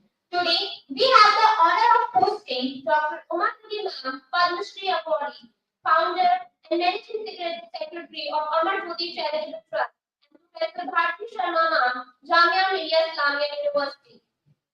A leader's success is measured not only by their own achievements, but by the achievement of those they inspire. With this, it's introduce our esteemed chief guest, Dr. Uma Ma'am, a Shri Awardee and a visionary founder of the Amar Jyoti Charitable Trust. Renowned for her work in the inclusive education, Ma'am has dedicated her life to empowering individuals with disabilities through a holistic approach that integrates education, vocational training, and medical care. With over 30 years of teaching experience at prestigious universities in Delhi and Gwalior, she holds an MA in Special Education from Manchester University. Ma'am's exceptional contribution has earned her a Doctor of Laws honoris causa from Roehampton University, London. Her innovative initiatives have collected national and international acclaim, all in pursuit of equal opportunities and full participation for all. Please join me in welcoming inspired Omar Kulli Ma'am to share her insights with us virtually.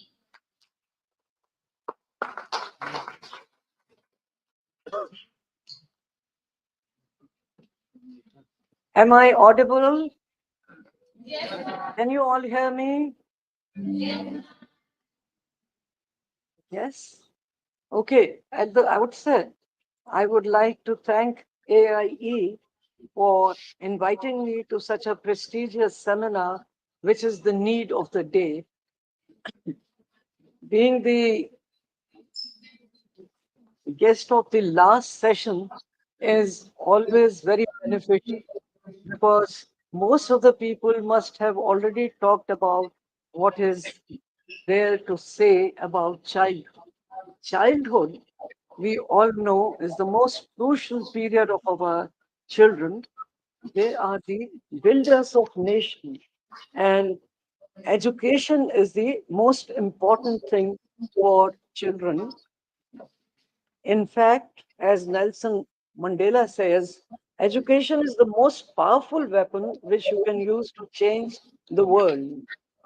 There are children, rich and poor, with and without disability, marginalized and disadvantaged, going to public schools, private and government schools. What is required for Viksit Bharat is education for all, providing equal opportunities and full participation. This is possible only if we have inclusive education, which fortunately now is a part of our National Education Policy, Rights of Persons with Disability Act, and many other legislations. Looking at the present scenario, I hope the slide will be changed. Uh, the Yes, no, this is not the slide. Next one. Next one, please. Yes.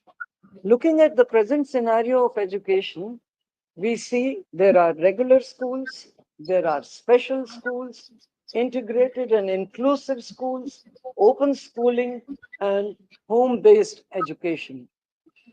The question is, how do we merge everything into the possibility of having every child in school, and we promote inclusive education? The desirable system, of course, is inclusive education, which brings inclusivity, fosters friendships, brings acceptance, understanding, and creates more humane society. Please change the slides as per my matter, please. I need the next slide, please. We need to transform schools to cater for education for all. I would like to focus on new approach of Amar Jyoti to educational landscaping. You must have listened to several other papers yesterday and today, but here I'm trying to introduce the new approach to education through our system here in Amar Jyoti. It's like a train, a journey which has no destination. We involve parents, we have barrier-free environment, training of teachers, teaching and learning material, equal opportunities and full participation, proper networking, and of course, support services are to be provided in the premises.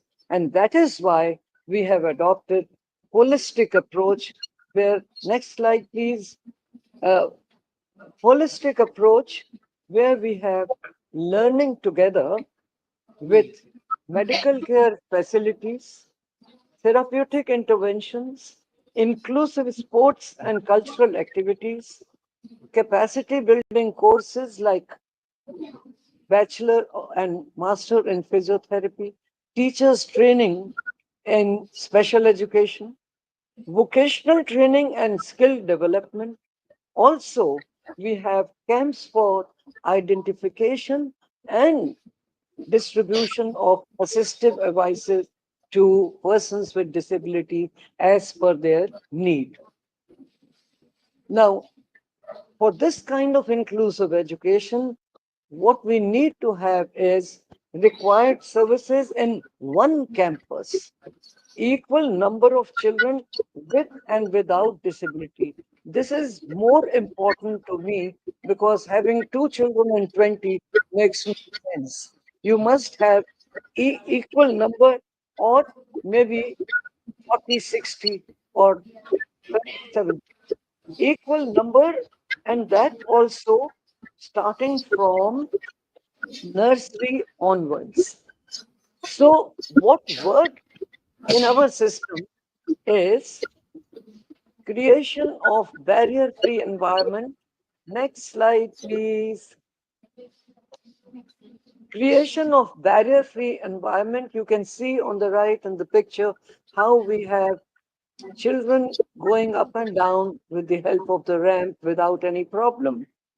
Therapists, teachers, special teachers, medical professionals, psychologists, and social workers, all to make this inclusive education implementable.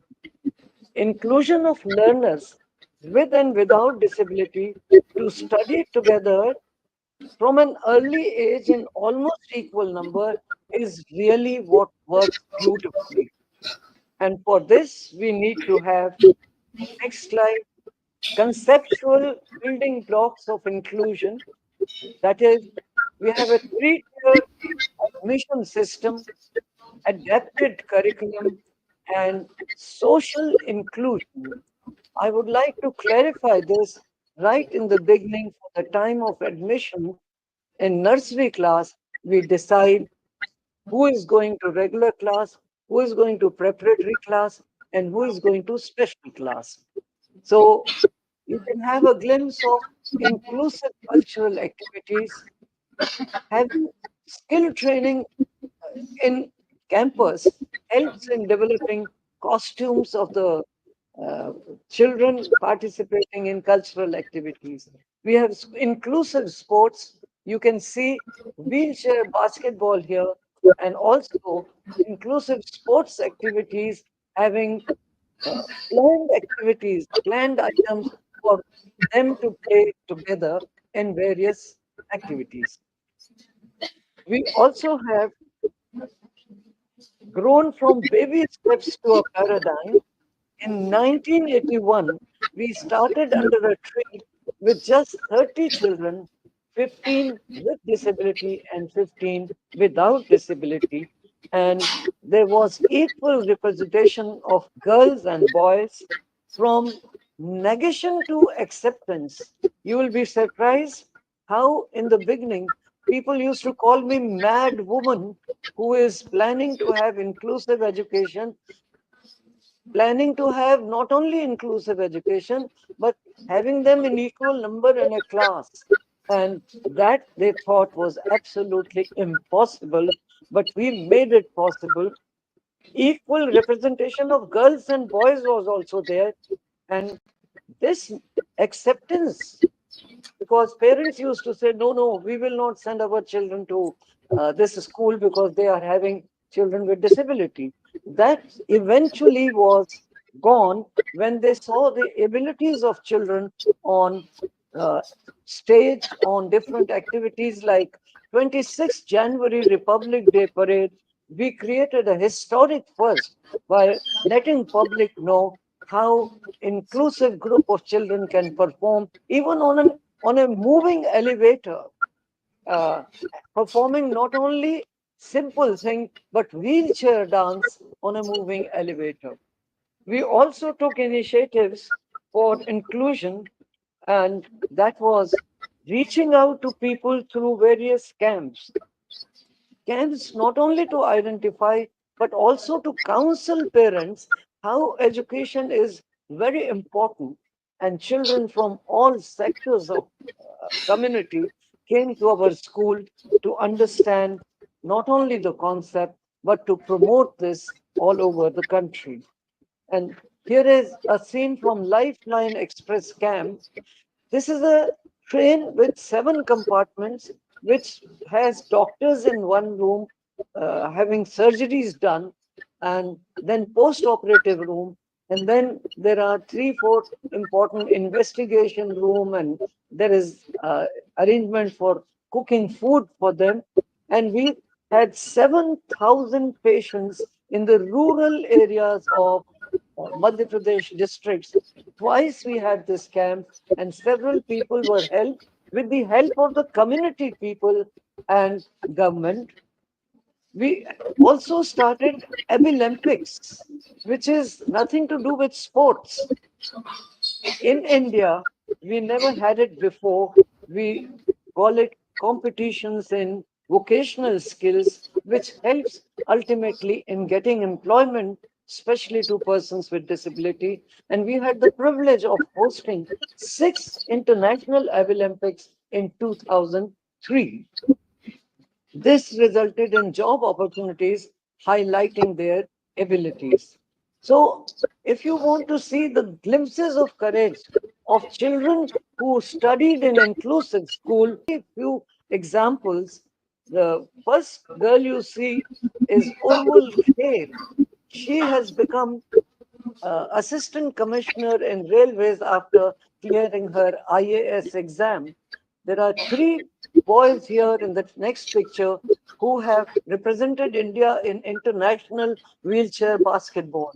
Then you see Mr. Shubham, who has only one limb, and with one limb He participated in IT competition in Indonesia and came back with Super Challengers Award. And you see another talented person, Gulshan Kumar. He is in the Guinness Book of Records for spinning on wheelchair. And this not only is the recognition for his spinning, but he's a very good choreographer. Now he has formed a company, theater company, which is known as uh, we are one. And this theater company of students, alumni of Amar Jyoti are performing all over the world. I'm very happy to say that. I'm not saying it with pride, but with humility, that it has given a chance to several students to earn their livelihood through theater activities. Then you see a bright spot on a motorized tricycle, that is Lakshmi. When she was 4 years old, she came to us crawling, and then she was treated for her polio, and she was also a student of our school. And during her school time, she learned beauty culture, and then she became a beautician in our own setup. And then she got married to a person who was good in hairdressing, and then now both of them have two children, and both of them are still earning. And the best part is that their daughter is now our instructor in our teachers training course. She's a lecturer, which is again a matter of pride for Amarjyoti. After Lakshmi, you see Prachi. Prachi Yadav's name you must have read recently in newspapers. She is our old student of Gwalior Center, and she represented India in recent Paralympics, where she got gold medal in canoeing. We also have Pooja Raju's picture here. She is intellectually delayed. She was sent for Special Olympics. Special Olympics is only for children with intellectual disabilities. Paralympics is for all persons of disabilities, and Olympics is non-disabled. So here, uh, Pooja went to California for Special Olympics. She came back with 4 gold medals, and Delhi government gave her 18 lakhs of rupees for her outstanding achievement. And now she's married, has a child, and still earns money as a coach in different schools of athletics. So there are many, many, many more examples like this, which I could go on, but I know my limited time is 15 to 20 minutes. So I'll come down to how we can go ahead. The way forward is we should strengthen this infrastructure in schools. We should have widespread training of trainers, teachers, pre-service and service teachers, creating inclusive environment through sports and cultural activities. I personally feel that a school having all academic achievements is not looking at the holistic development of personalities. We must have co-curricular activities as important activities, because that gives self-esteem, that inculcates confidence, and that also creates acceptance for each other, which is what is required in inclusive education. And we also have to have availability of teaching and learning material. We should promote use of ICT and innovative practices. For rural areas, education should be easily accessible. Somebody was talking before me about Grameen Shiksha. Grameen Shiksha indicated, as per my previous speaker, that there is not enough accessibility for education for people living in rural areas. So we should ensure that the childhood in rural areas is also be taken as important activity as in schools in urban areas. We also should have flexible curriculum, well-equipped rehabilitation centers, and teachers training units emphasizing on cross disabilities will prepare learners for higher education. Higher education, we see very few people going in for higher education because of their disability. So we have to work seriously on this issue also, that if they, their abilities are highlighted in every sphere of life, they should be given equal opportunities for higher education as well. So, what is the mantra of getting success in this inclusive education concept?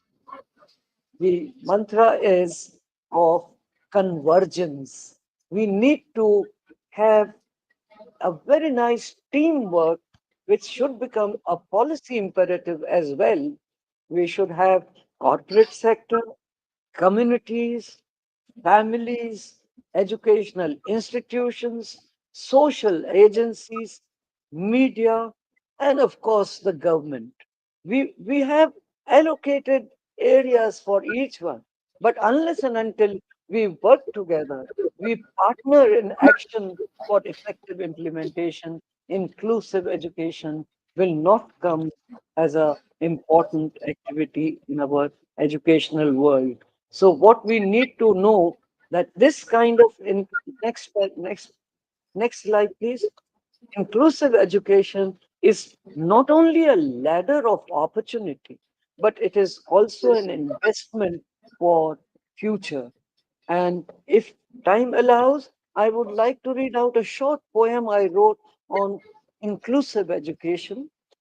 Dr. Abhilasha, can I go ahead? Foster excellence, foster excellence through inclusive education. The fact is, social inequality is a serious concern. From exclusion of the disadvantaged, we never seem to learn. While legislation talk of equal opportunities and full participation, we turn a deaf ear to its implementation. People far and wide talk of inclusion. Very few think of required fusion. In class, it should be 50-50 or 60-40, not to have one or two in 30. Starting early in is desirable. Eradicating complexes is formidable. Make the environment accessible and curriculum flexible.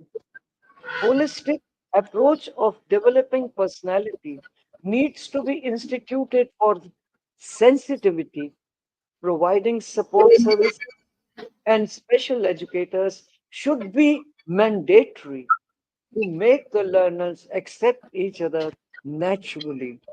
Harmonizing various methodologies and getting into UDL technology will certainly change the orthodox ideology. Every learner matters and matters equally. We must foster excellence through inclusive education only. Thank you, my friends. I know there are special educators, there are students of DED, and I also know there are stalwarts in this field of education. I will be ready to answer all your questions if you can give me 7 minutes more to show you a short film on inclusion about what is going on in Amarjyoti. Please start the film. You start.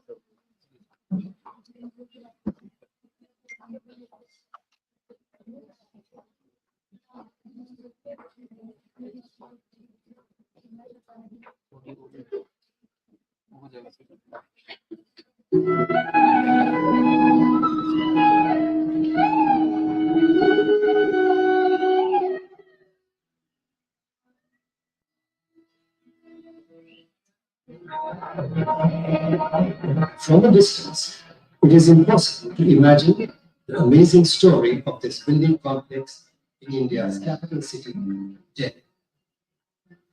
As you get closer, you can see children on the campus. You can hear their happy voices, secure in their haven. This is Amar Jyoti School, established by the Amar Jyoti Charitable Trust. Amar Jyoti, which means eternal flame.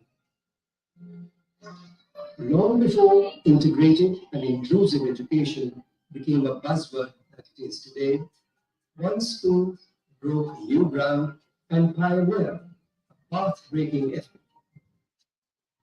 Starting from under a tree with 30 students with and without disability, Amar Jyoti today has an equal mix of 450 disabled and non-disabled students and a modern, barrier-free infrastructure.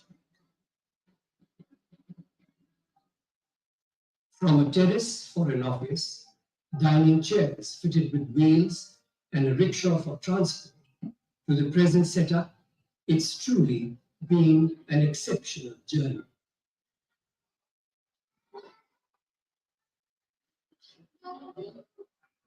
The Amar Jyoti branch in Gwalior also provides similar services. The school has 250 children with and without disability who are doing well, both in academics and in co-curricular activities. The story of Amar Jyoti has been a story of the hurricane and the lamb. It has faced several challenges during this journey of inclusion, which it has been wanting to promote. People would say, how can this happen? Your madam must be mad to try it. But it happened, and it has happened so beautifully now that it is a part of our disability act. It will be a part of the new act also, which will come up very soon, incorporating the UNCRPD. At the heart of Amar Jyoti's unique and refreshing way of integration is its holistic approach to teaching. Students with disability initially have separate classes with special educators to prepare them for a regular classroom. In its over 30 years of existence, the approach of admitting an equal number of students with and without disability has been maintained. The members of the rehabilitation team, which include therapists, orthotists, psychologists, doctors, social worker, and counselor, all work together to bring a smile on every child's face. Community-based rehabilitation programs are being carried out in urban slums and in remote villages. The two Lifeline Express camps in remote areas of Madhya Pradesh provided services to thousands of persons with disability.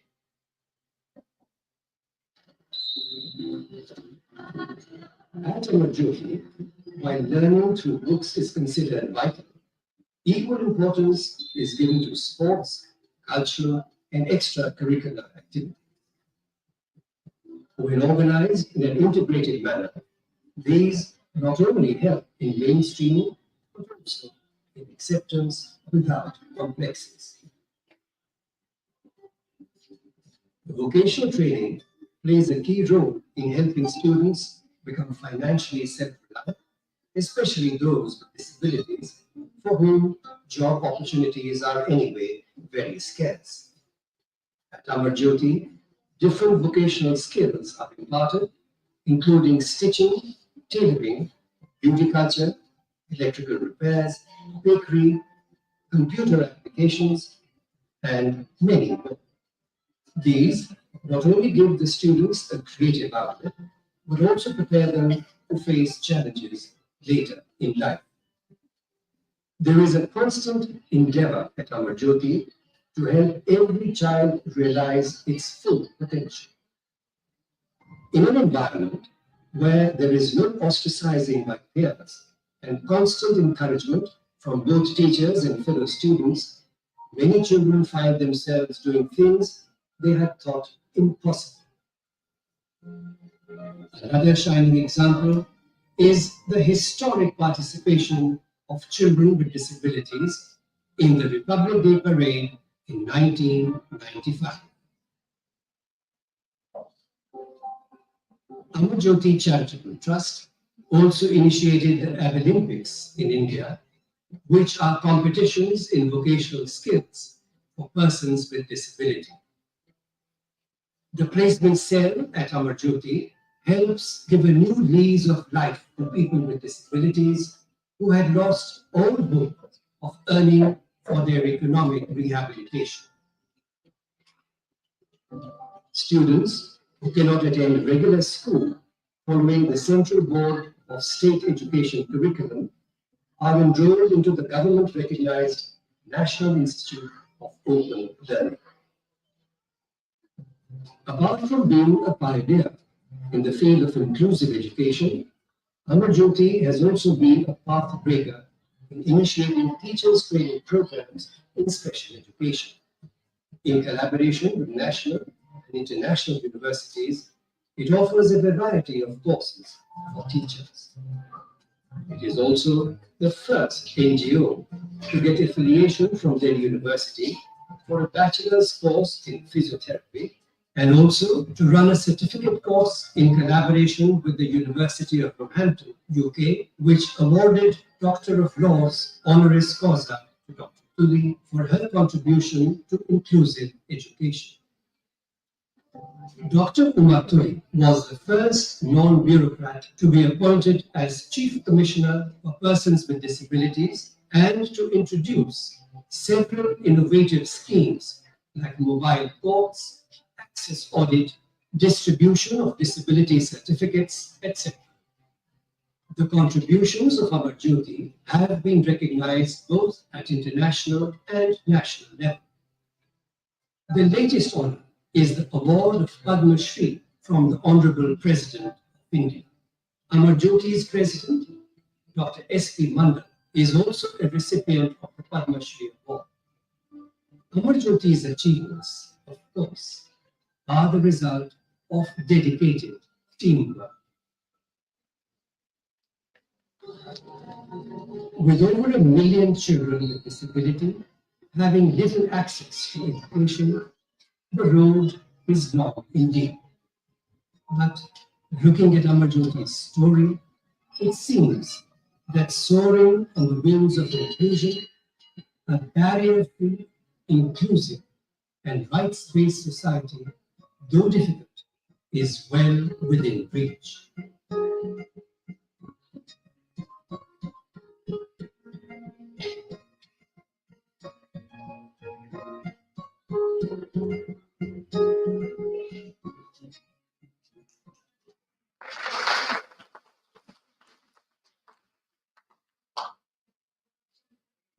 Questions, please.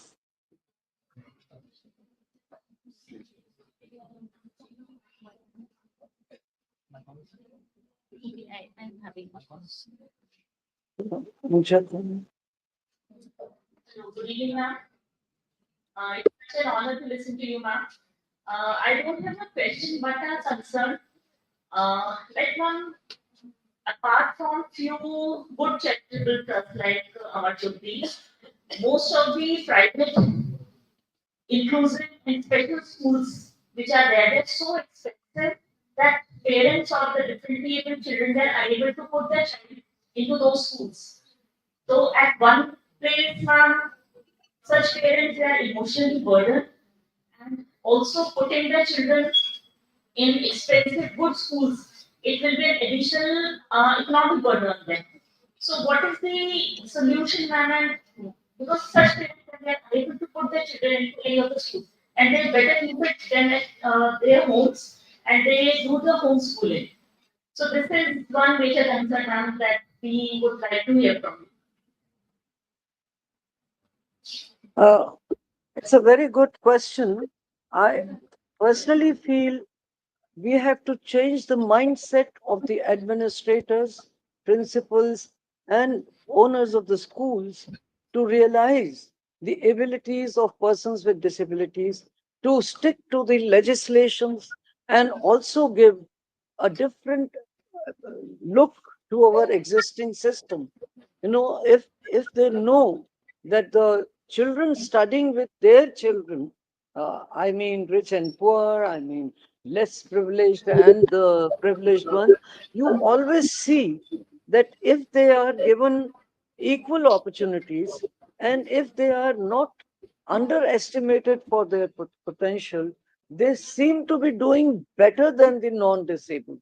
My experience is that in this inclusive class, child with visual impairment is getting more marks than the sighted child. So it is basically in our minds, our attitudinal behavior in society, the parents' attitude, the teacher's attitude. Unless and until teachers are sensitized, administrators are sensitized, this system of inclusion will not work. We have to say that this can be done, should be done, and ensure that it will be done. Thank you so much, ma'am. Any other question?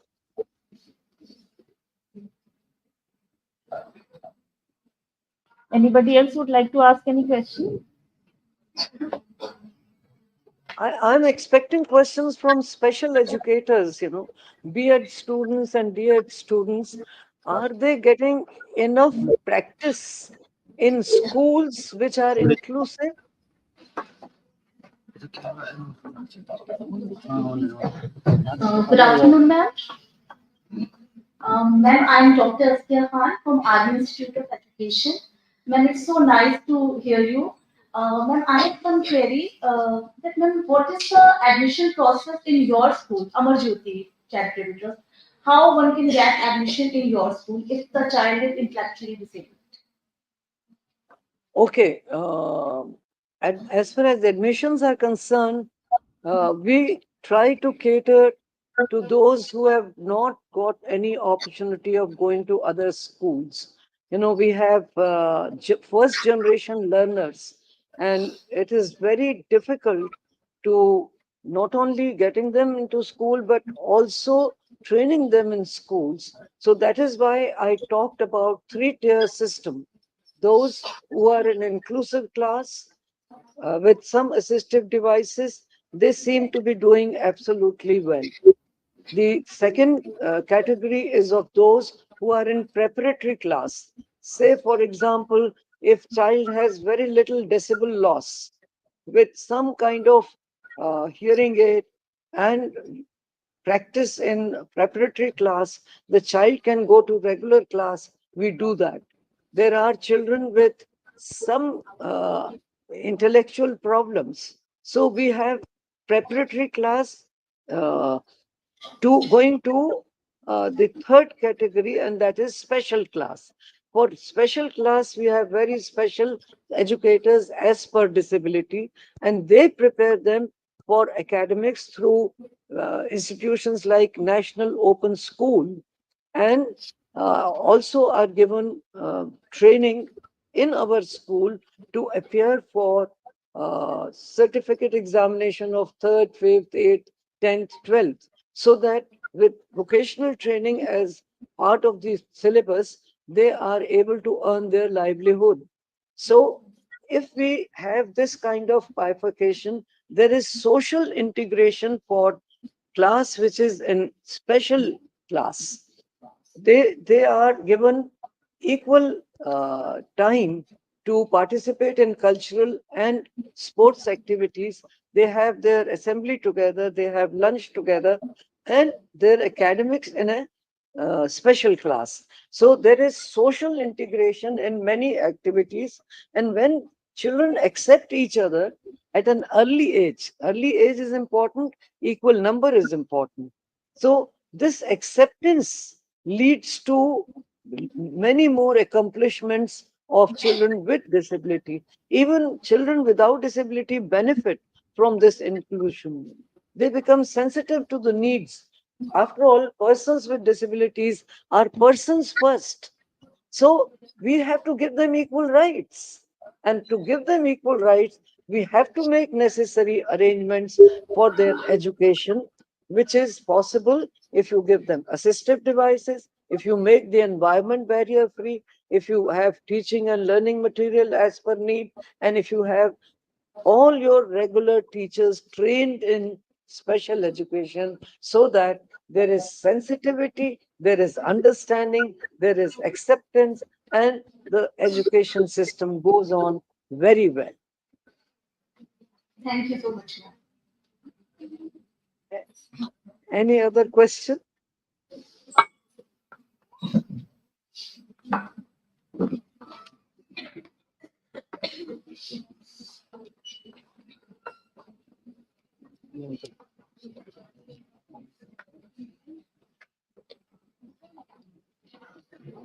Thank you, ma'am, for not only sharing your valuable insights, but also taking the time to engage with us through these thoughtful questions. We truly appreciate your time and the knowledge you have imparted today.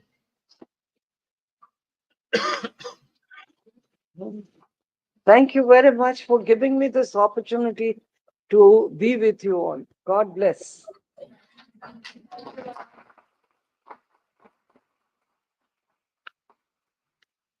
A leader is the one who knows the way, goes the way, and shows the way. With this, I request Dr. Abhyasa Vasan ma'am, Principal, Army Institute of Education, for the welcome address. Please give her a warm welcome.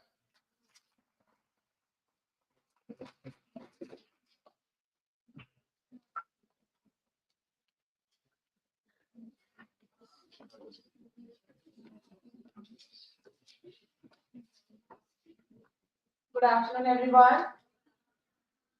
I'm here once again in a day. You all have got only 2 minutes. This is the 11th minute that I'm starting on this day, so it is really a privilege to me. It is indeed my privilege to welcome you all once again to this valedictory session, and maybe you are more charged up after delivering your research papers in your respective technical sessions. So I must say that this program has been really remarkable with your presence and with your paper presentation. Congratulations to all of you.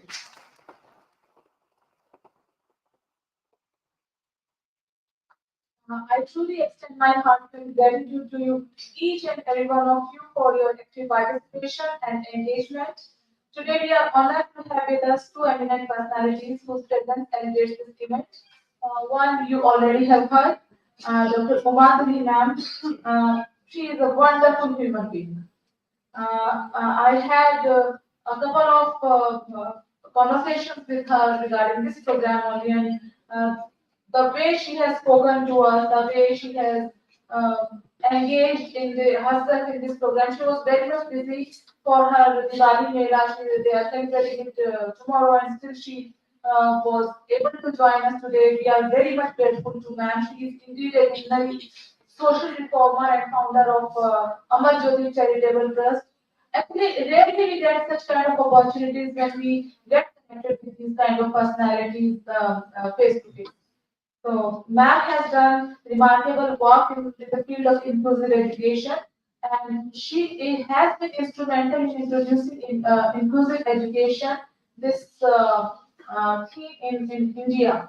Bharat में उनका बहुत बड़ा role रहा है inclusive education को introduce करने का और डिसेबल स्टूडेंट्स के लिए काम करने का, दिव्यांगजन के लिए काम करने का. She has set a shining example of service to humanity, and her tireless efforts reflect her deep commitment to building an inclusive, compassionate, and empowered society. A big round of applause for ma'am once again. And we look forward for such more engaging sessions with her. Thank you, ma'am. I also extend a heartfelt welcome to our guest of honor, Professor Bharati Sharma ma'am from Jamia Millia Islamic University. Professor is an esteemed academician and an influential voice in the field of teacher education. Ma'am is very humble. I have found her very sweet, found her very approachable, and the way with that passion when she was talking about this topic, the theme of the seminar, I complimented myself that I have chosen the correct person for this very rich session and for this program. Professor Bharti is in her research and contributions to educational innovations have been instrumental in shaping future educators and creating transformative learning experiences. It is an honor to have you with us today, ma'am. Thank you so much. We are eagerly anticipating your words of wisdom and we are really honored. Thank you so much. On behalf of the entire organization team, I thank our guest of honor, our chief guest, and all of you for sharing your reflective thoughts and valuable thoughts. And maybe together we can empower childhood, maybe together we can create a more inclusive society and we can do excel in the field of education. I would also like to take this opportunity to thank all those participants who joined us in the online mode, the faculty members, all of the participants from Bharat who have contributed immensely to the success of this event, and their dedication and efforts have made this program a memorable experience for everyone involved. Thank you so much, and thank you, wonderful anchors, and thank you once again for keeping patient uh, with me. And maybe you all are eagerly now waiting for the address of Bharti ma'am. Over to you. Over to you. Thank you.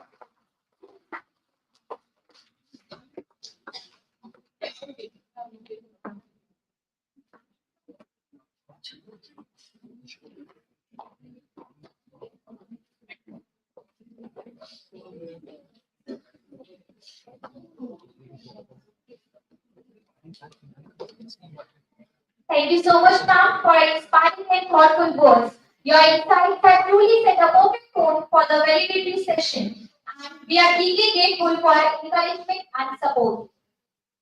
If your actions inspire others to dream more, learn more, do more, and become more, you are a leader. With this, it is my privilege to introduce Professor Bharti Sharma Ma'am, Jamia Millia Islamia University. Professor Bharti Sharma Ma'am, a distinguished educator in the Department of Teacher Training and Non-Formal Education at Jamia Millia Islamia University, New Delhi. With over 21 years of teaching experience, ma'am has made significant contributions at various levels, including University of Delhi and the SCERT New Delhi, and has worked extensively with children with special needs through NGOs. Ma'am holds a PhD in inclusive education and specializes in educational psychology, teacher education, and gender policy studies. Her extensive research and publications reflect her commitment to advancing inclusive education and shaping educational policy.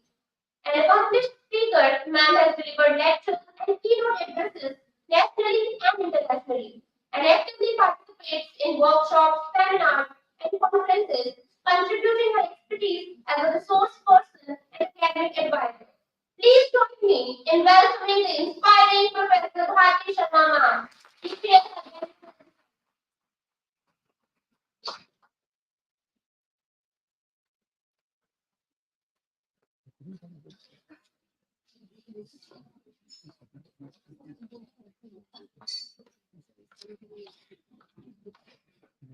Good evening to all.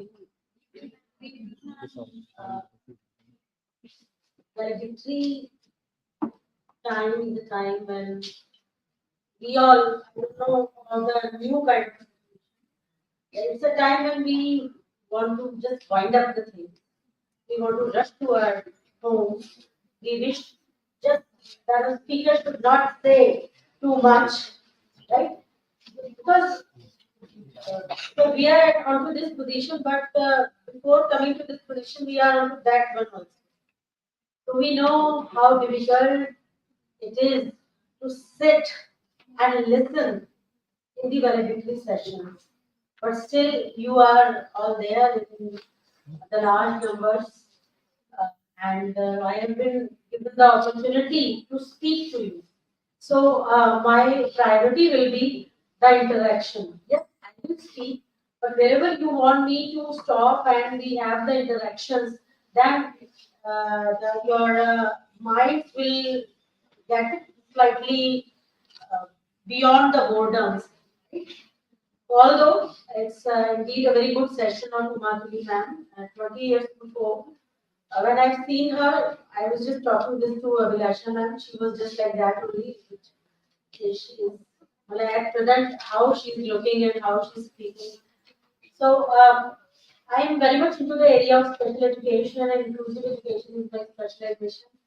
So we are having a long-term 20 years association with the this Amar Jyoti Charitable Trust and the organization wherein our students used to visit there. So, but apart from it, I will not focus on any kind of the special education or the inclusive education or any kind of disability area. I would like to focus on to the topic of the seminar. It is different childhood games in India, empowering childhood for Viksit Bharat 2020. So definitely you have been presented so many papers and you have wrote it. You have so many ideas in your mind. In my few words, I would like to sum up what you may have presented and if I have just based out something that also. I have not prepared any kind of the presentation or not a pen drive or even my laptop also. If my laptop would be there with me, it has ample of things to show regarding the childhood and everything.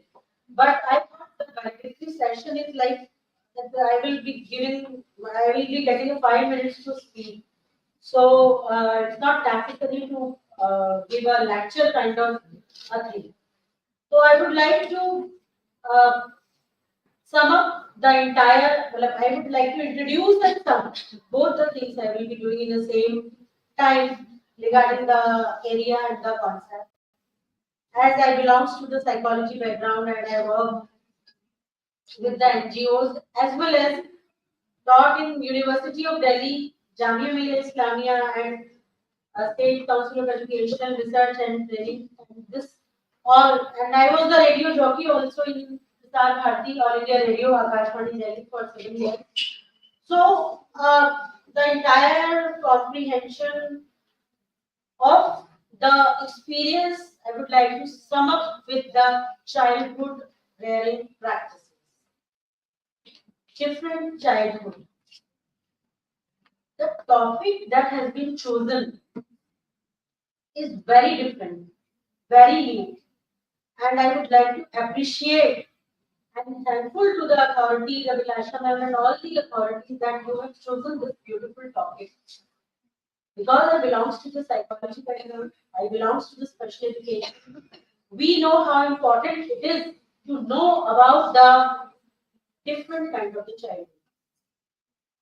So I'm not advertising myself and not advertising the kind of the function and the work we have done, but truly, as a subject expert in the field, that this area comes with the emergence of the critical psychology in the area. Those who have studied psychology, they must be knowing they have done bachelor's of psychology or master's of psychology.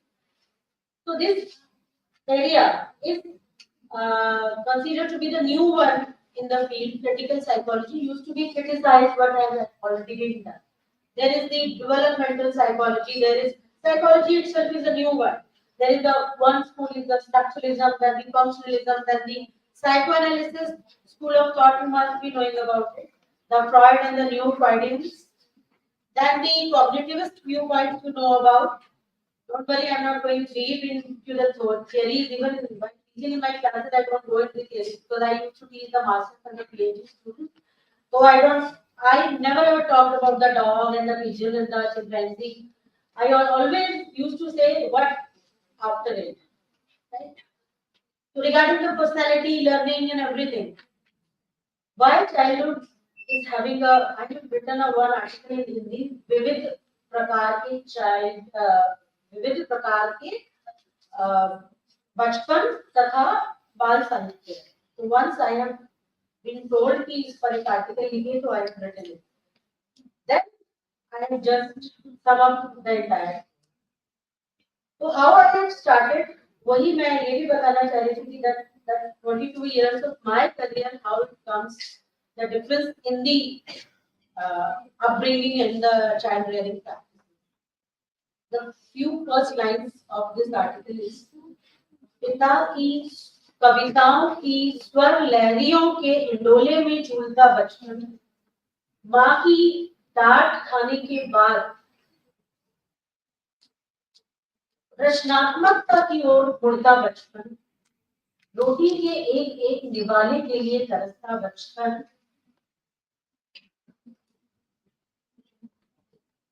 माता पिता के प्रेम के लिए तड़पता बचपन, विकलांगता का दंश झेलता बचपन, युद्धों की जो हमारे बार विक्टिम्स हैं, युद्ध की त्रासदियों से त्रसित बचपन, धर्म और जातियों के असंवेदनशील स्वरों को की ओर झांकता बचपन. So we take birth, लेकिन it's not necessary that our childhood remains the same. If I am here, I am speaking in front of you. So it's not because of me what I have done, how I have been brought up into. I know my mother, which I have just told in the few lines also. My father used to sing the poems for us. My mother used to scold us too much. So what kind of activity she used to give us? When I was very small, 2 to 3 years old, me and my elder sister. बच्चे जिस तरह से करते हैं, they were just playing and not doing anything.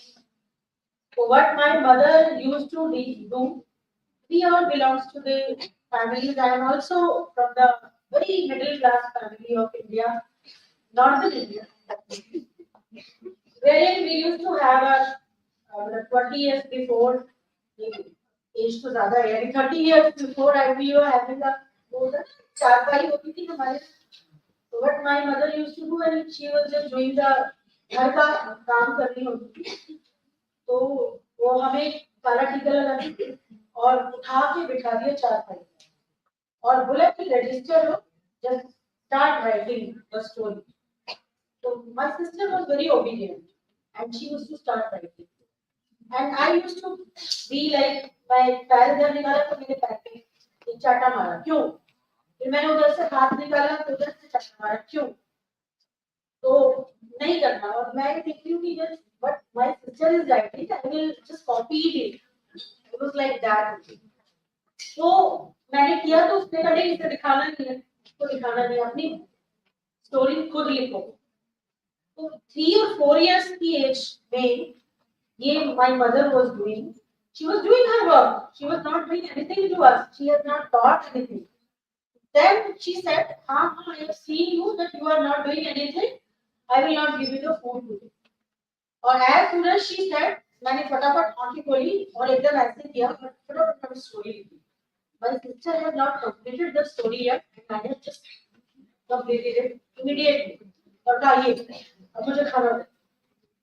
So why I am saying this, see how our parents motivate us to go for a particular kind of activity.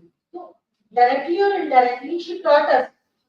My father, when he used to come from the office at the evening time, he said, कि आज का newspaper पढ़ के सुनाओ. So our duty is to copy the Shaminaran. Our duty is to copy the Salma Sultan. Few young people must not be knowing about the names of the news anchor Doordarshan, but these are the names which are our ideals. Sarla Maheshwari, she is just the news anchor. But our duty is to read the newspaper in front of our father, just like the Doordarshan news anchor. And trust me, I have cleared the test of the Samachar Prabhag of the Akashvani, Delhi. और ये सोचा भी नहीं था किसी ने कि उन्होंने भी नहीं सोचा कि आकाशवाणी में काम करना है, वो तो अचानक कॉल जब जाती है 20-25 साल बाद की भी भारती शर्मा कौन है उन्हें भेज दीजिए। तो कहने का यहाँ पर आशय क्या है, हाउ एक वो बच्चा जहाँ पर पेरेंट्स नहीं, the single mother parent, the single mother child, the single the father is not there, so how the child is having a kind of psyche that will be developed. So money is very the lowest kind of a thing. Money matter करती ही नहीं, it's how we our parents are bringing up, ये matter करता है। अब wars में क्या है, wars में the thing is that the situation change, parents नहीं रहते बच्चों के, sexual abuse, disabilities are there, so many things are there, and definitely the caste, class, religion, everything have mental impression on the brain of the child. What psychoanalysis says? The mental impressions. How do we learn the things? The short. I will just reminding you. I will not go deep in any of the theory. The part of the entire psychology will talk on these areas. So the humanistic psychology, the psychoanalytic viewpoint, the cognitivist psychology, these are the school of thought in psychology they are talking about, and critical psychology is criticizing the developed theory in the field of psychology. Contextually, they have talked about the different types. And if we wish to talking about the empowerment of the children comes with the legalities, the law of the nation.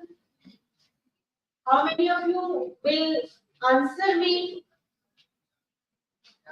The child rights. What kind of child rights are existed in India? तो बता सकते हैं? भारतीय संविधान में जो article 15 है वो विशेष संरक्षण उपवन बनाने का अधिकार देती है। आर्टिकल 15 और उसके क्या है? What is article 15? Fundamental rights 14 till constitution remind करें जल्दी जल्दी। आप वो दुर्भाग्य से मेरा यही एरिया भी है थोड़ा। जो अनुच्छेद 15 है वो जो बच्चों और महिलाओं के लिए समान अधिकार की बात करती है, उनके लिए संविधान में विशेष उपवन बनाए जाएंगे, उनको संरक्षित किया जाएगा। तो आर्टिकल 15 सबसे पहले आ जाते हैं आर्टिकल 14 पर। Article 14 is article 14 will be giving the sequence of equality and non-discrimination. Then the article 15 comes in. As article 15 comes in, the Ministry of Women and Child Development is working on these areas covering the article 15 of the Constitution. What kind of the organization associated with it? हाँ जी जल्दी जल्दी बताइए। जो बच्चों के संरक्षण के लिए national commission for NCPCR, National Commission for Protection of Child Rights, State Commission of Protection of Child Rights came in the year 2005, right? Operational in the year 2005, I should say. इसके अलावा चाइल्ड लेबर एक्ट आर्टिकल 23-24 में है जो शोषण के विरुद्ध अधिकार, जिसमें बाल मजदूरी सब पे रोक लगाई। 23-24 कहाँ पर है? याद कीजिए, कॉन्स्टिट्यूशन पढ़ा है ना? नहीं करनी है।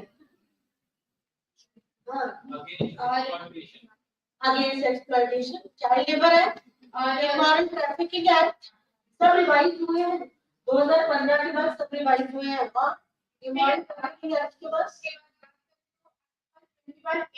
जो हमारे शिक्षा का अधिकार जुड़ा है। Everyone is knowing about 21A, 21A then और उसके बाद बात पे राज्य के नीति निर्देशक तत्वों में, तो उसमें भी कई अनुच्छेद हैं जिसमें 45 है, मतलब बच्चों के वो आर्टिकल 45 में पोषण, बच्चों के पोषण से रिलेटेड बात की गई है उसमें।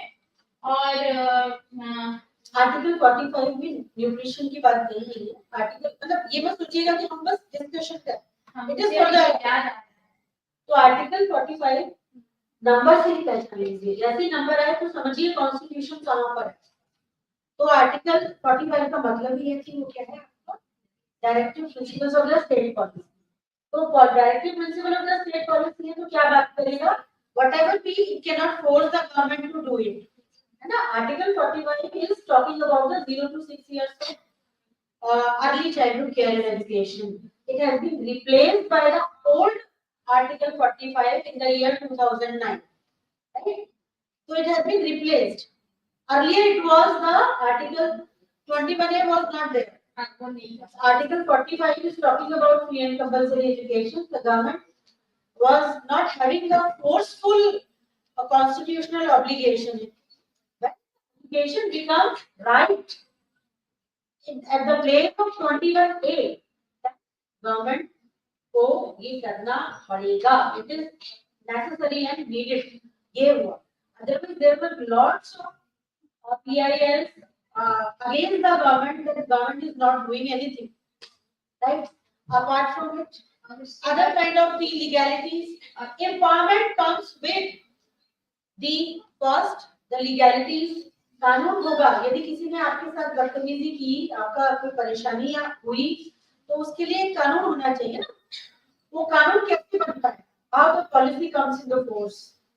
जो हमारे समाज में जैसे जैसे अपराध की प्रवृत्ति बढ़ती है, उसका एक ट्रेंड देखा जाता है और उसको कम कैसे किया जाए, इसको लेकर पॉलिसी मेकर्स जब एक कमेटी बनती है, उस पर बातचीत होती है, फिर फीडबैक दिया जाता है समाज से, तो इस तरह से प्रोसेस में कानून वो you are very right by saying.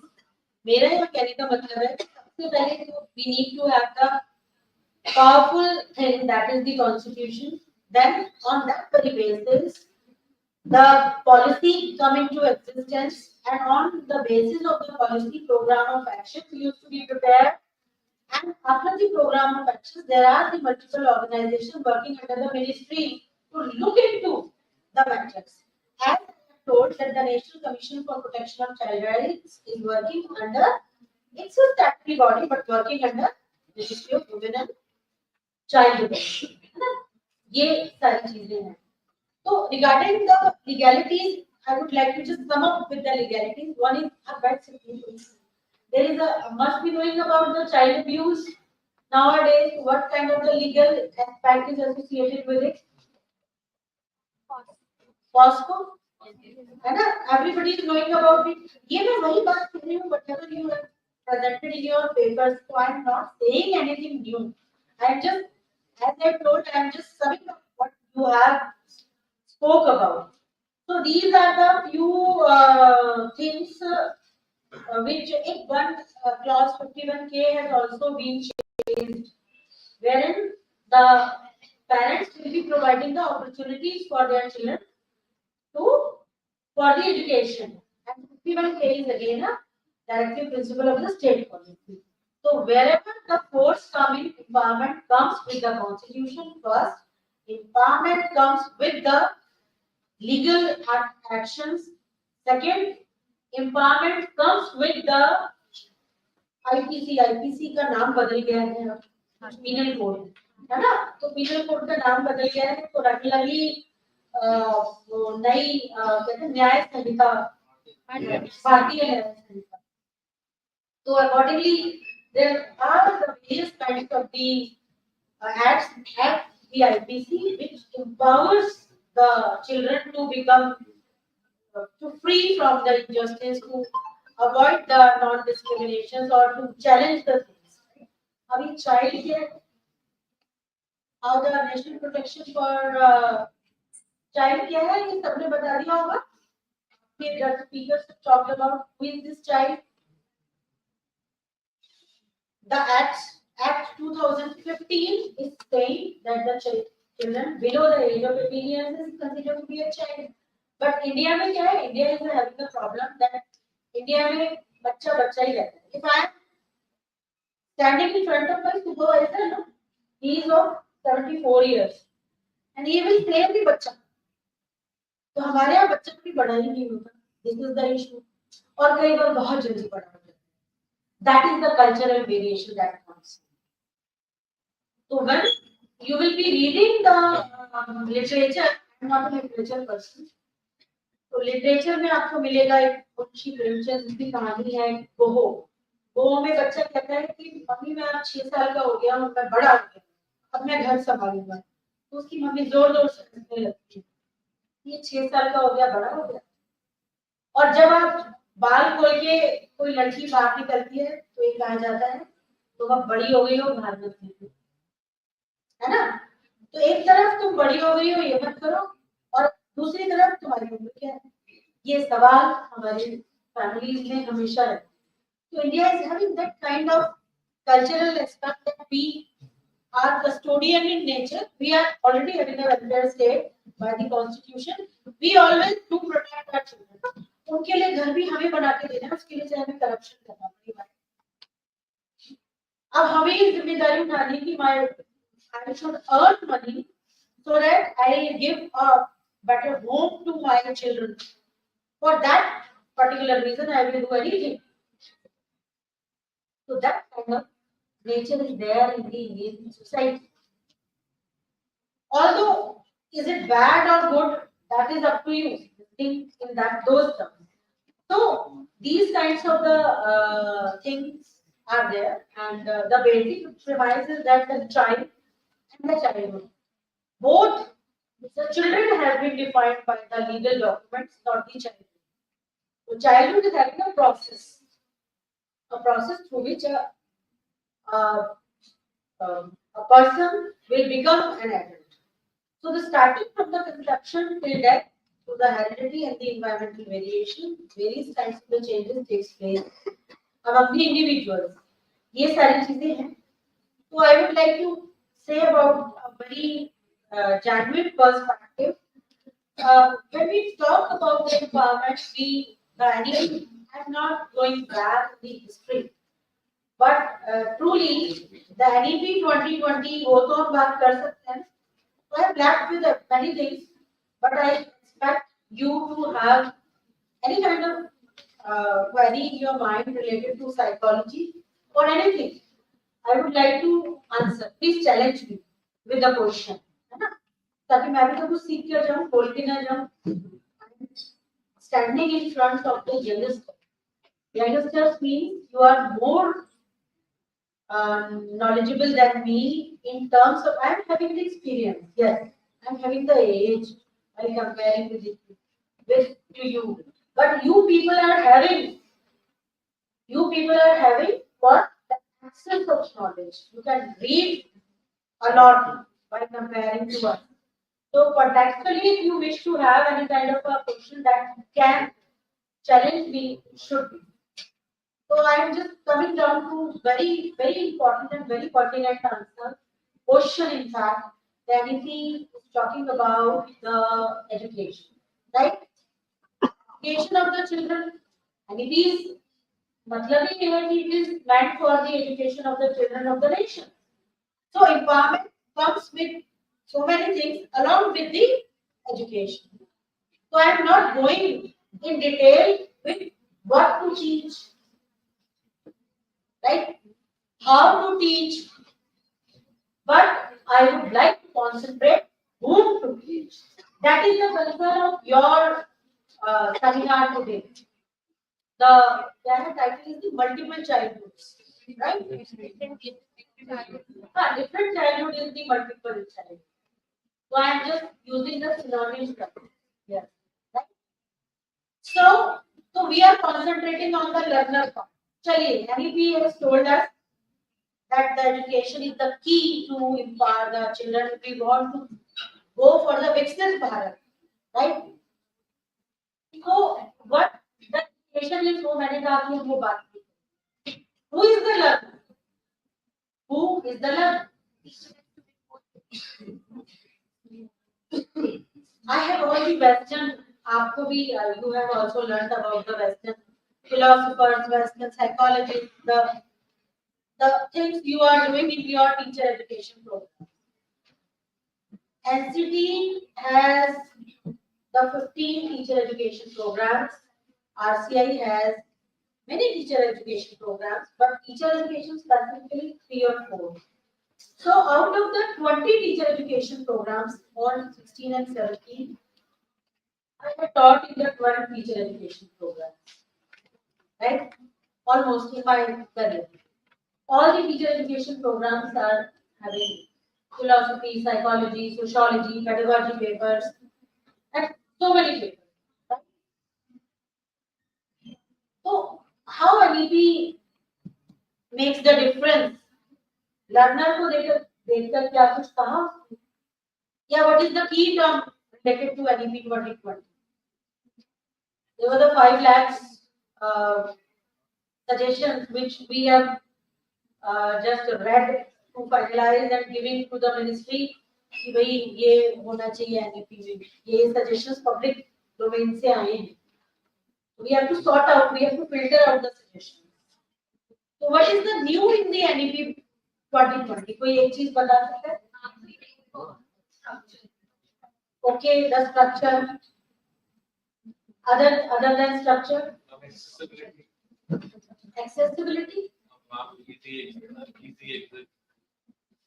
वो exit and go. That is the higher education. At the higher education level, that is the ABC is there, multiple entry and the exit and all. What are the basic things which are mentioned in the NEP? Student center. यानी learner centre यानी आपका childhood centre है ना, child centre और teaching मतलब it is having different areas and the unit. How a policy, अब मैं वो बात नहीं करूँगी, I will divert anywhere, so I have to keep myself on track. So a policy NEP is talking on to the education. The major chunk is onto the school education. आप ही तीन चीजों को मैं sum up करूँ. Then the other area is the higher education, and the third thing is the implementation. It is the most important thing. कि how we will implement the NEP 2020. Earlier it was not there. So it is a new thing. But सबसे पहली बात जो NEP 2020 कर रही है equality and non-discrimination. It is the first policy which is talking about Indianization. All the Kothari Commission and the other commissions and committees talk about Indianization. Again, I am not going to onto those committees and commissions. In University of Delhi, I taught history of Indian education. तो फिर हम वहाँ खो जाएंगे वहाँ तो हम थोड़ा सा हम अलग है ना, हम लोग तो पढ़ाने वाले लोग हैं तो जहाँ हमें ले जाओगे हम वहाँ चल पड़ेंगे. That is the way how we deal with the content while teaching. So NEP has also talked about the Indianization of education. मुझे लगता है मैं ज़्यादा समय नहीं लूँगी, लेकिन जो मैं कहना चाहती हूँ, I would like to talk something which is worth. Right? NEP जब Indianization की बात करती है, तो talking about the learner, how the education has been Indianized. NEP 2020 itself, after changing the structure, or talking about the student-centered education, as you said, or talking about any kind of teaching preparation, still not Indianized. But talking about the learner, I should say, in very simple terms, we are working along with the JNU, and we are working on few areas wherein we are working on the philosophies, specifically the philosophies related to ancient India. ऐसा शब्द नहीं बोल रही हूँ जिससे आपको लगे कि क्या बात है. So it's the consciousness. In part, we are just talking about the spiritual consciousness. So wherein I have got the opportunity to read Badrayan, Bhashya, or Brahma Sutra. Brahma Sutra clearly said, a learner is a learner. He or she is ready to learn. यदि आप, मैं समझ सकती हूँ, यदि आप मुझे सुनने के लिए इंटरेस्टेड नहीं है या तैयार नहीं है, there is no preparedness, तो आप मेरा बोला हुआ कुछ भी आपके ज़हन में नहीं जाए. So the learner should be, and if I am not ready to listen to you or accept you, आपकी बोली हुई कोई बात मेरे लिए बेकार. So simply Brahma Sutra says that the learner should be ready. एक अयोग्य उपात्र को आप एजुकेशन नहीं दे सकते. मैं चाइल्डहुड की बात कर रही हूँ, जो बच्चा भूखा है एजुकेशन कैसे दो, है ना? तो जैसे you the simple example he is taken about कि एक घड़े को उल्टा कर दीजिए कि क्या उल्टे घड़े में आप पानी भर सकते हैं?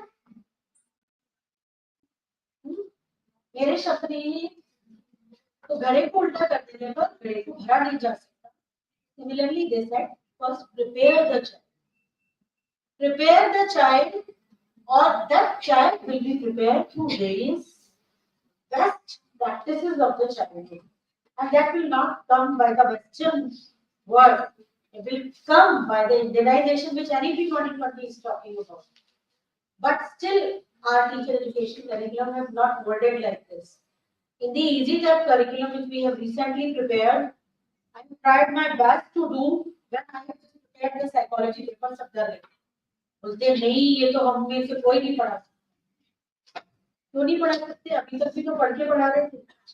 जब एनपी कह रही है कि इंडियनाइज करो, पढ़ के पढ़ाएंगे और करेंगे, मेहनत करेंगे, 1 साल 2 साल 10 साल 70 साल में बिगाड़ा भी तो है, तो अब बनाने की कोशिश करेंगे यदि कर सकते हैं तो देयर आर द, लेकिन वो मेहनत करने का वो बड़ा मुश्किल है, तो उसको हमने थोड़ा स्केल डाउन किया है। वो इजी टैप में एजुकेशनल साइकोलॉजी पेपर को फिर थोड़ा टर्न डाउन करा, लेकिन स्टिल अभी हम उसको वर्क करेंगे, not in the easy tap, in fact the NCTs work also, Pankaj sir our teacher basically, we are lucky to have like सारे position, Saroj Sharma ma'am is our teacher, जितनी पोजीशन पर highest position पर place है सब हमारे teacher हैं। तो we all like we are working, we will work on IKS also again, Indian knowledge system पर work करेंगे और ITAP को भी फिर redo करेंगे, revise करेंगे। So the first thing they have talked about, although I am not आपका समय में मुश्किल नहीं करना चाहती, इसलिए there is a Garva Gita, there is a Garva Upanishad which starts with the developmental psychology, the concept of gene, how a conception takes place and how conception till death, how the development takes place. The entire Indian psychology has talked about it. So, when if you wish that the education should be imparted and we want to empower our child, the child should be ready and prepared for the learning. तो अधिकारी chapter एक है जो हमारे ब्रह्म सूत्र में आता है, शंकराचार्य ब्रह्म सूत्र की बात कर रही हूँ, भद्रायण ने इसे लिखा है। वो कहते हैं अधिकारी होना चाहिए, शिक्षा देनी है जिसको वो इसका अधिकारी होना चाहिए। अधिकारी का मतलब ये नहीं है कि अधिकार तो आपने कॉन्स्टिट्यूशन से दे दिया, अधिकारी तो बना दिया, लेकिन the child should be ready. और वो कैसे रेडी होगा? The purity of soul, the purity of चित्त, वो कैसे आती है?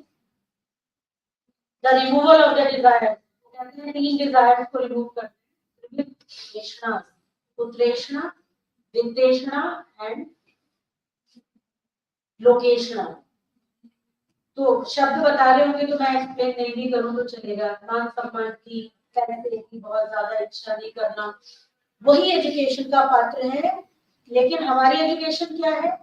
Education skill based, job oriented, लेकिन एजुकेशन का जो पात्र वो है desire, the removal of desire in context of having these 3 ishnas।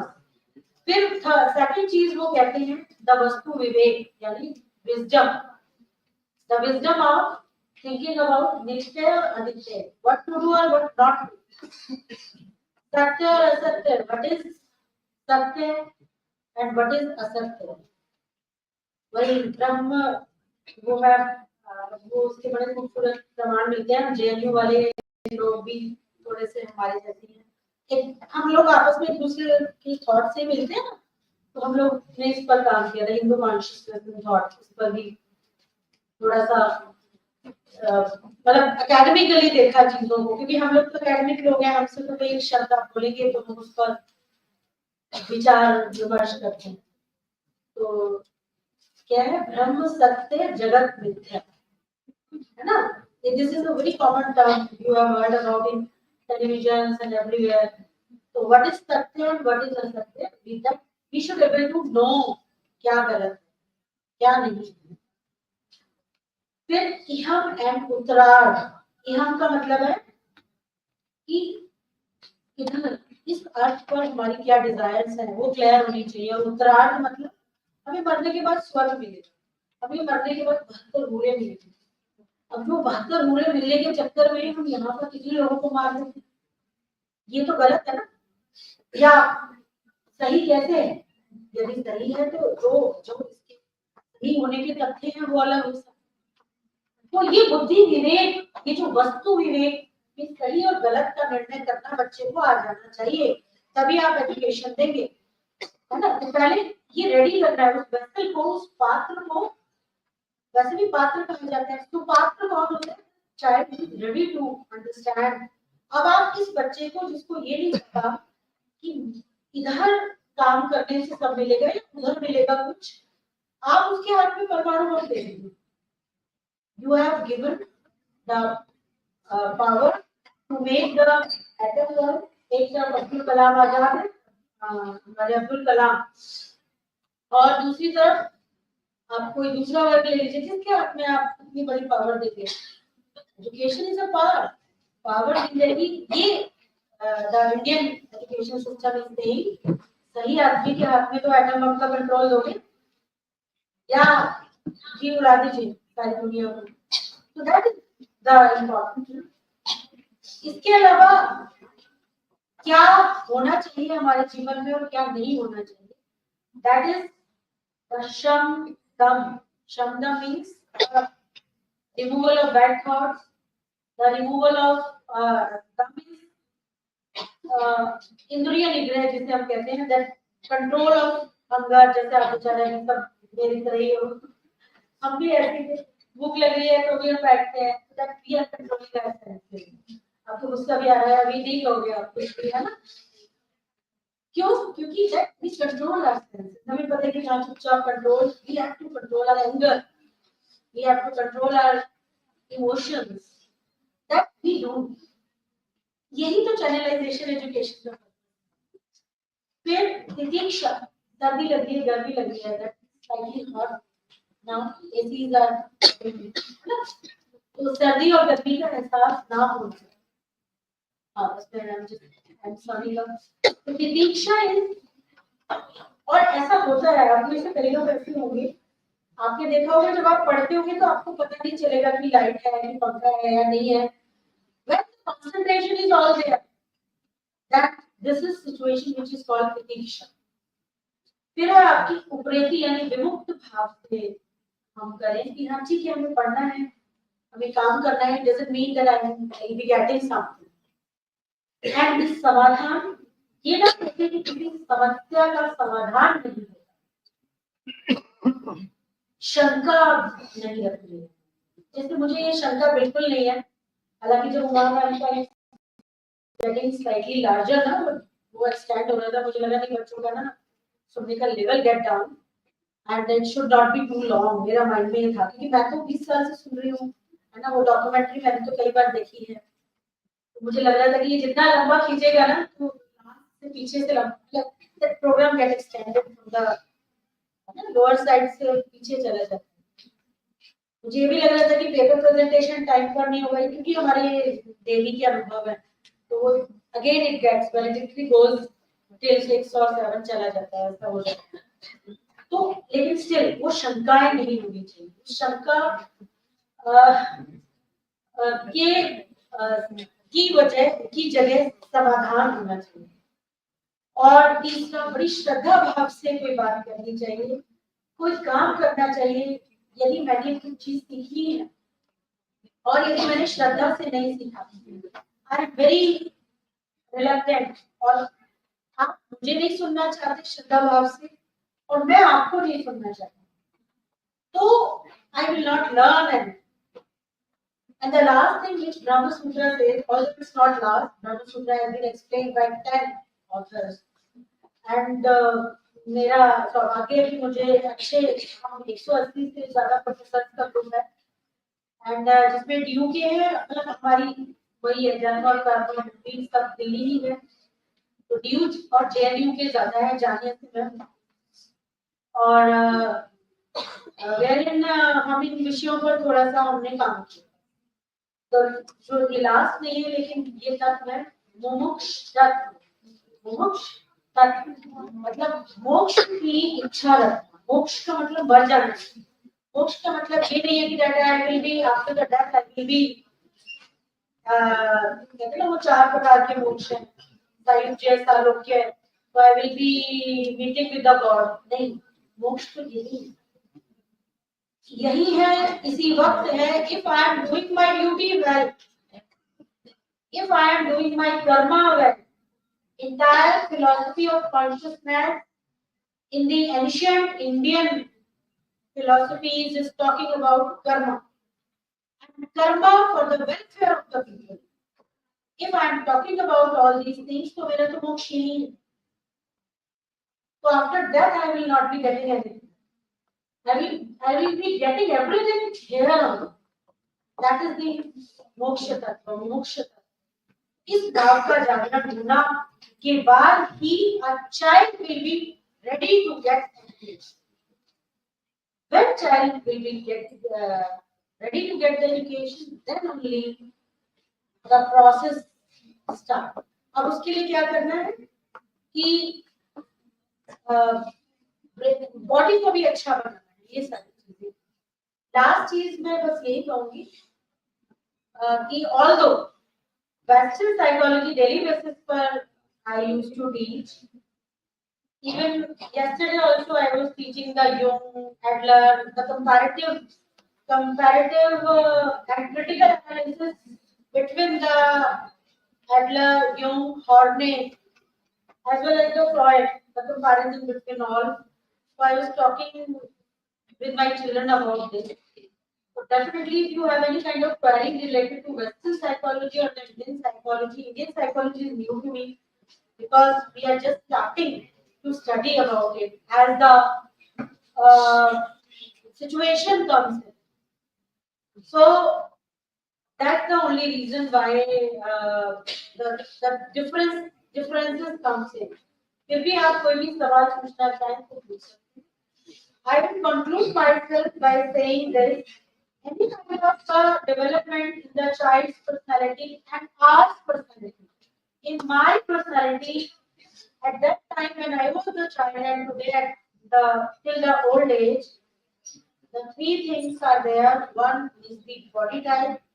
When we are talking about our body, simply आपने सबने सुना है गवार का it is the physiological system that is governed by these 3 type of aspects. The nature of the body is these terms, rajas, tamas and the आप कहने को एक छोटी बातें हैं कि रजस, तमस और सत्व, लेकिन इनके मायने बहुत हैं। फिर how at the basis of intellect, how do we define it? The mood, shift, vikshift, and niruddha. These are the few. So we as a human being, from the various kinds of the upbringing, various kinds of the child, good practices get imparted through education by changing our personality in spite of having any kind of the experiences we are getting. In spite of having any kind of the mental impressions we are having, there is always a possibility to have changes in among us at any time, at any age, at any day. किसी भी वक्त हम स्वयं में बदलाव कर सकते हैं, because change is the law of nature. So if we are talking about the different childhood, it can still be possible if we are having any kind. We will not following the Freud. If the pessimist system will become, we are highly optimistic. At any age, we can change us. So different childhood, so we can change with the Indianized system of education, and we can get our children in part with various kinds of the provisions which I have talked about. Thank you.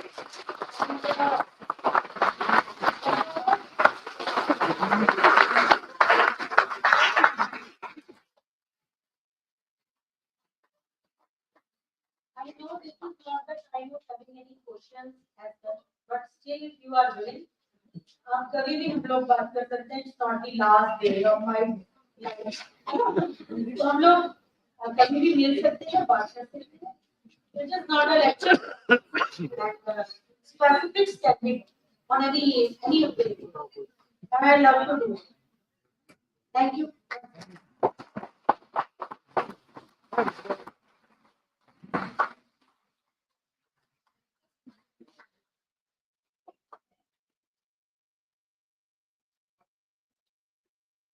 Thank you, ma'am, for your thought-provoking insight that inspire us to take actionable steps towards a brighter future for our children.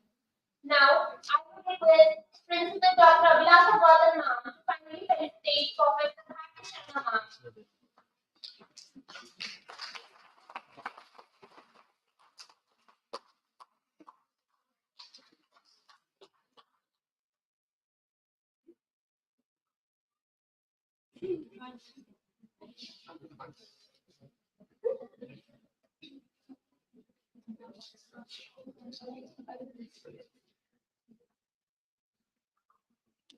Thank you, ma'am. Next, we have the pleasure of hearing the report of national seminar from Ms. Komal Chaudhary ma'am, our seminar co-convener and assistant professor at RT Institute of Education. Ma'am, the floor is yours.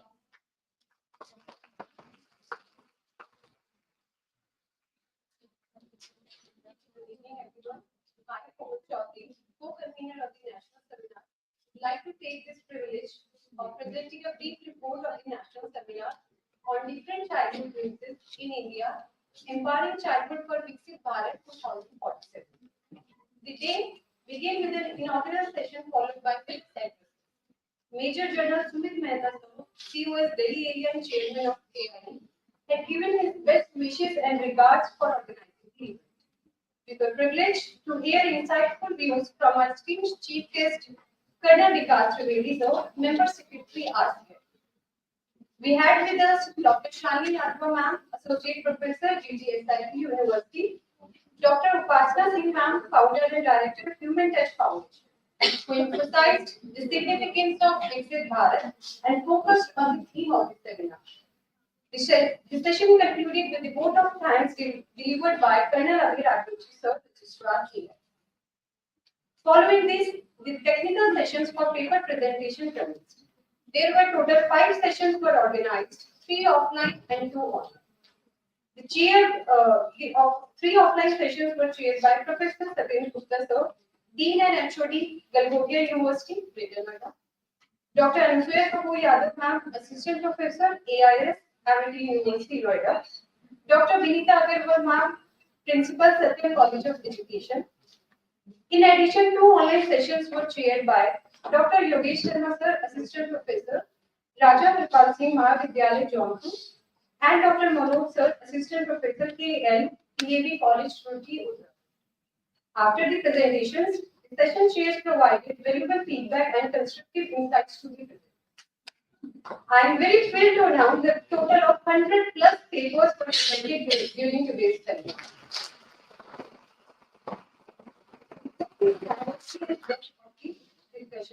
We have received papers from Amity University, Galgotia University, Second College of Education, Second College of Education, Jaipur, Dr. Hari Singh Gaur University, Sagar, Madhya Pradesh, and many. Today continues with the graduate session featuring an address by a distinguished chief guest, Dr. Uma Tuli Madam, Padma Shri Awardee, founder and managing secretary of our Jyoti Charitable Trust. Madam has shared her thoughts, drawing her vast experience and expertise. We were also honored by the presence of Professor Bharti Sharma ma'am from Jamia Millia University as guest of honor for sharing her valuable data. The seminar has been a resounding success thanks to the contribution of our esteemed guests, participants, and my dear organizers. Together, we have taken significant steps towards understanding and empowering childhood in India, aiming for Viksit Bharat by 2040. Thank you.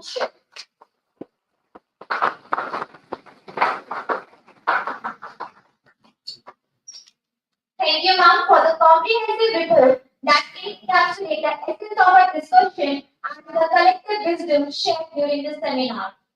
Gratitude arises from bursting with the thought of thanksgiving and gratifies both the receiver and the giver. As we draw closer to our recognition ceremony, I invite Dr. Asya Khan Nam, our seminar convener and assistant professor at AIB, to propose a vote of thanks.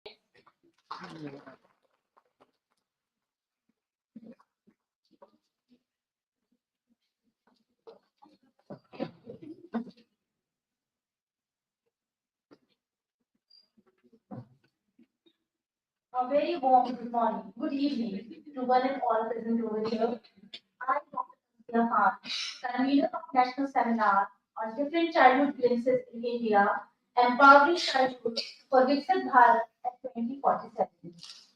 As we conclude this enlightening seminar, it is my honor to express my heartfelt gratitude to all those who contributed to making this event a resounding success.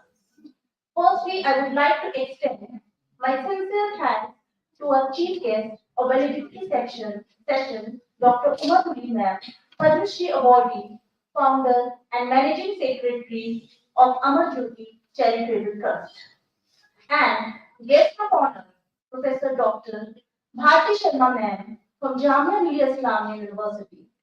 I would also like to extend my heartfelt gratitude to Chief Guest of inaugural session, Sri Vikas Trivedi Sir, Member Secretary, RCI. I am also thankful to Dr. Shalini Yadav, Ma'am, Associate Professor, University School of Education, GGSIPU, and Dr. Upasana Singh, Ma'am, Founder and Director, Human Touch Foundation. I would like to extend my sincere thanks to our esteemed speakers for sharing their insights and expertise on the vital topic of childhood in India. Your perspectives have enriched our understanding and inspired us to envision a future where every child can thrive. My deepest appreciation goes to the esteemed resource person and chair of the various technical sessions, Professor Dr. Satyen Gupta Sir, Dean, School of Education, Galgodias University, Greater Noida, Dr. Anusuya Kapoor Yadav Ma'am, Assistant Professor, Amity University, Noida, Dr. Vinita Agarwal Ma'am, Principal, College of Education, Dr. Yogesh Kumar Sir, Assistant Professor, Raja Harpal Singh, Mahavidyalaya Jaunpur, and Dr. Manu Sharma Sir, Assistant Professor, KIDAB College, Roorkee, Uttarakhand. Management support is instrumental in success of the event. I take this opportunity to convey my deep regards to Major General Sumit Mehta, BSS US, Delhi area, and Chairman AIE. I am deeply grateful for their trust and belief in the potential of this seminar. This successful event has sparked a vibrant conversation about the importance of child care in Indian system. A special word of thanks to Dr. Abhilasha Gautam Ma'am, Principal AIE, and Colonel Abhiraj Rashi Sir, Registrar and Head of Administration, for the meticulous planning and tireless efforts in bringing together such a diverse and distinguished gathering. Your dedication and hard work have ensured the smooth conduct of this seminar, and we are truly grateful for your commitment to excellence. Thank you, Madam Sir. My special thanks to the co-convener of the event, Dr. Komal Chaudhary Ma'am, who has worked tirelessly towards the success of the event. Teamwork divides the task and multiplies the success. My heartfelt gratitude to the team AIE, all teachers and non-teaching staff, and dear student coordinators who work tirelessly behind the scenes to ensure the smooth running of this seminar. Your efforts in creating a welcoming and conducive environment are deeply appreciated. We are thankful to the participants for their active engagement, enthusiasm, and passion throughout the seminar. Your presence enriched our discussions and fostered a spirit of mutual learning that will undoubtedly endure beyond these walls. Thank you once again to everyone who has contributed to the success of this seminar. Your commitment to advancing the cause of empowering childhood is commendable and deeply appreciated. Thanks once again, Jai Hind.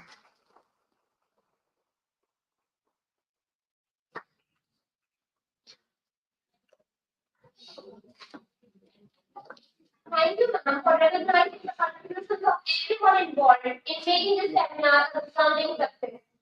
It is a matter of great honor and pleasure to appreciate and reward the hard work as well as the performance of the participants who have made us all proud. I would request Professor Bharti Sharma ma'am to present the certificates to the paper presenters. I will announce the name one by one, and accordingly you have to follow this period certificate. I also request sir to present this certificate to the paper presenters.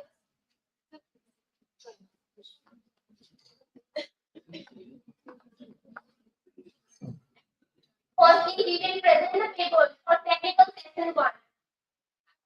Invite Kalika Chauhan and Dr. Sampurna Guha.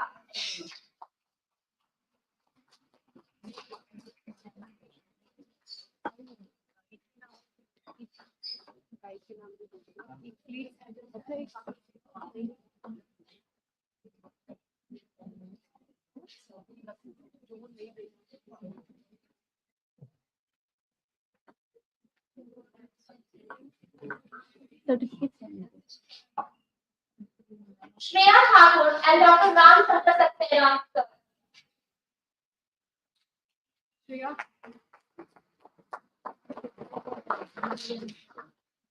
Shreya is not there. Move to the next.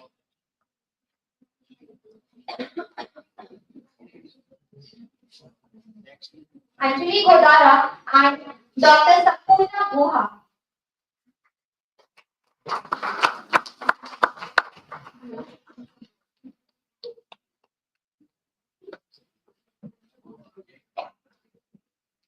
Miss Simran Singhal and Dr. Ram Chandra Saxena, sir.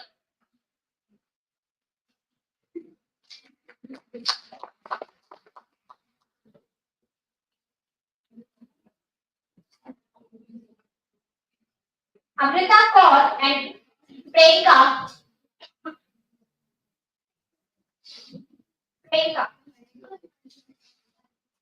Krishna Ghosh.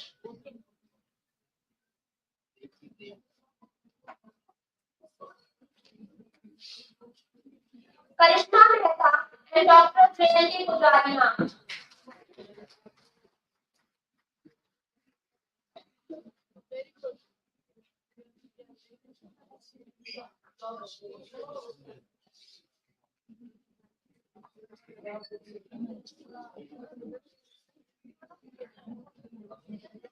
Nishta Tiwari and Pawan Walia.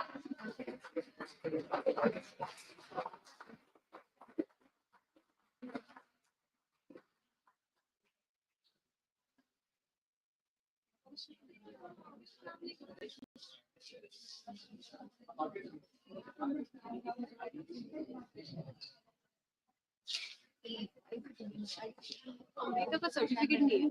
Amrita name announce हुआ था पर certificate नहीं है.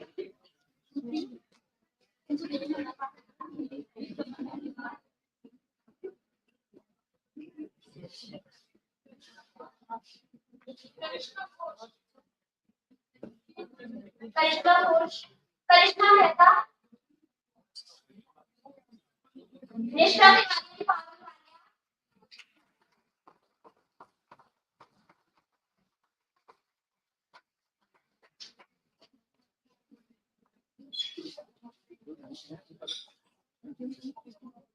Preeti Singhal and Jayanti Pujari.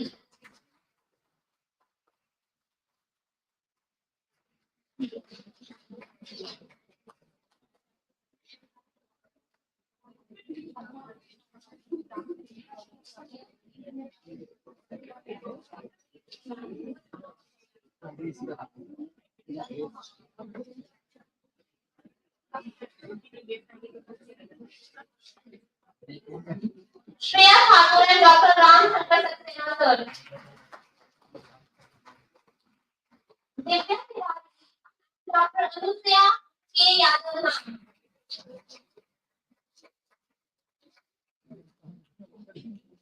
Shiva Verma and Dr. Ram.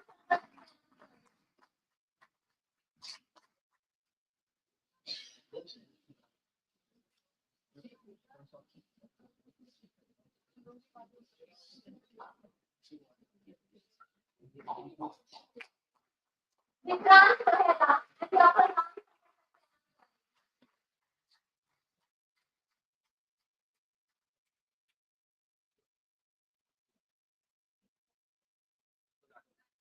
Muskan Agarwal.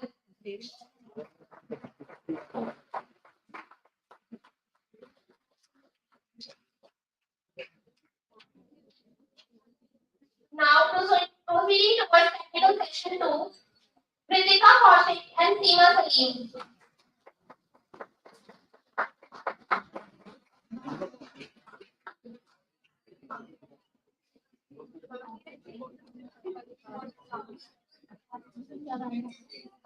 Amy Swati and Dr. Jayashree Pujatma.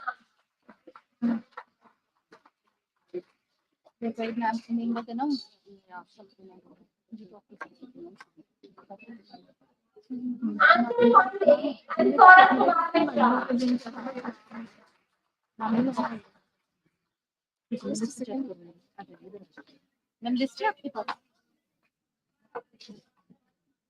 Shivani Bharti and Dr. Jayashree Pujatma.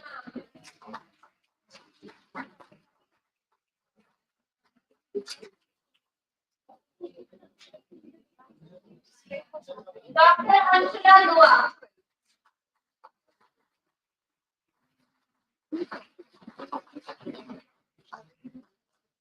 Miss Kathleen Anna Matthews.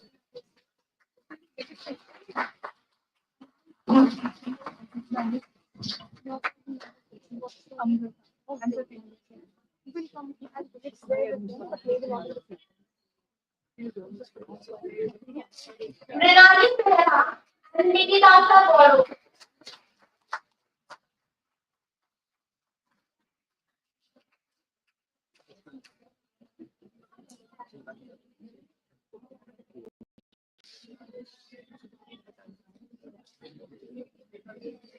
Miss Ramsha Halim and Dr. Sampurna Guhama.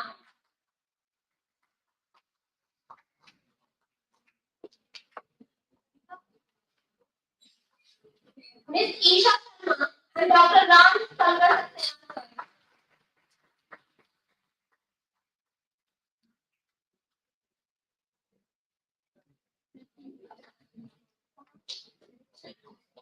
Shivangi Sharma and Mr. Saurabh Kumar Mishra.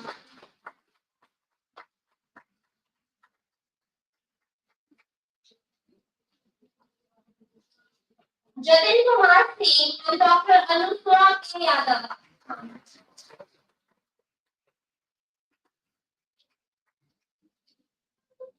Miss Tripti Muddal.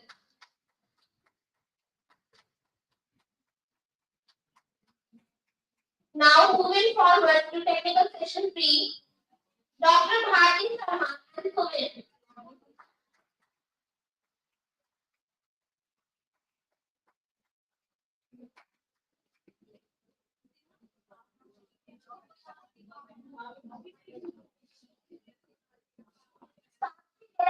And Dr. Anusura K. Yadav.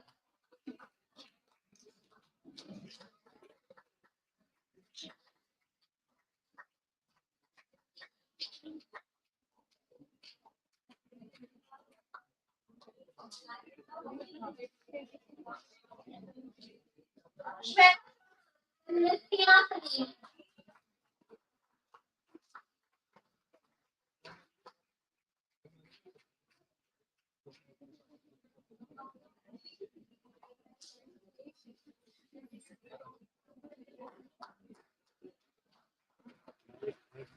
Miss Kruti Kumar and Dr. Sampur Shohana.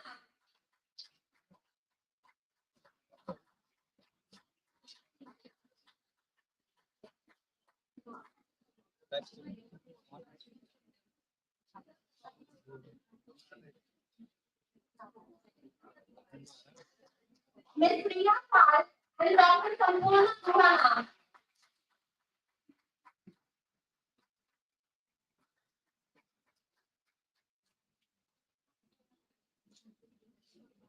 Sanskriti Gautam and Dr. Ram Saksena.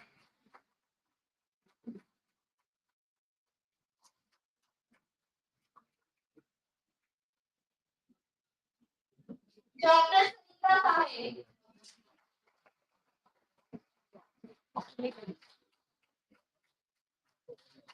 Elisha Siddiqui and Dr. Srikanth Meri sir.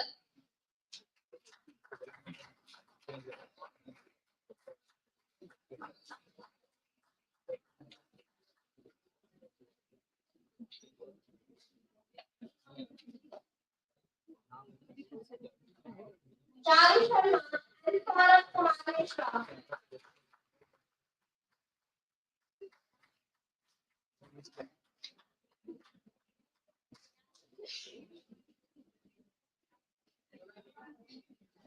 Tarun Kaushik and Dr. Ram Saksena sir.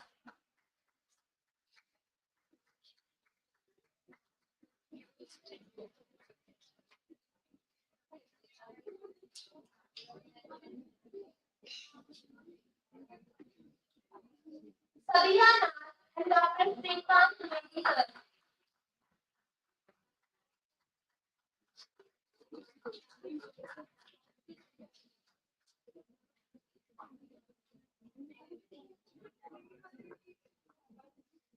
Himani Chauhan.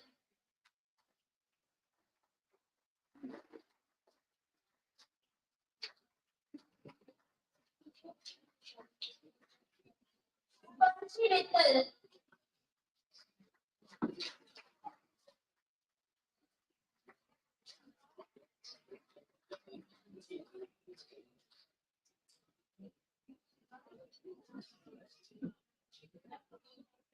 Swati.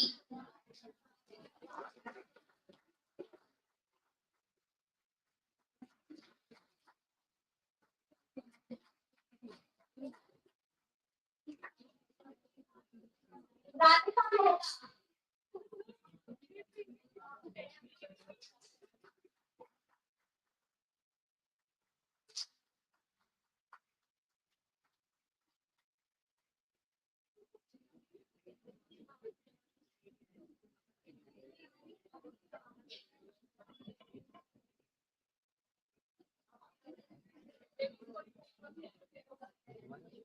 Khushi Sharma.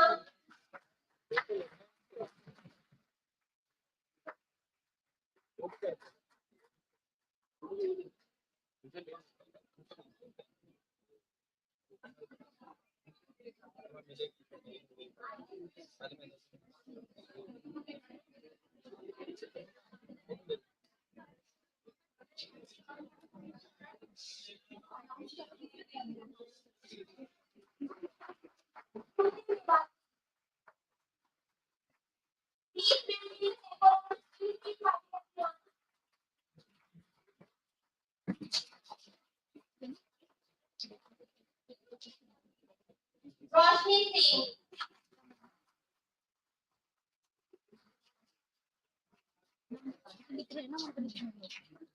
Khushbu Khair.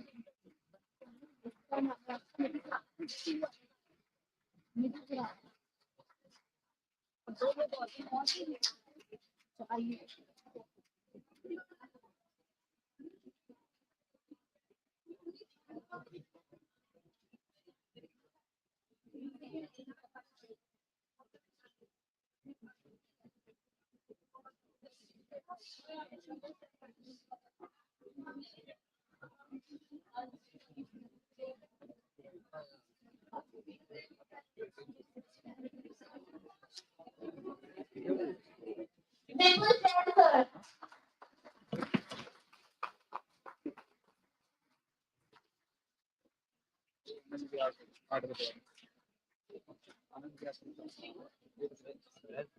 Now moving towards technical session forward. I'd like to invite Sunita Saxena.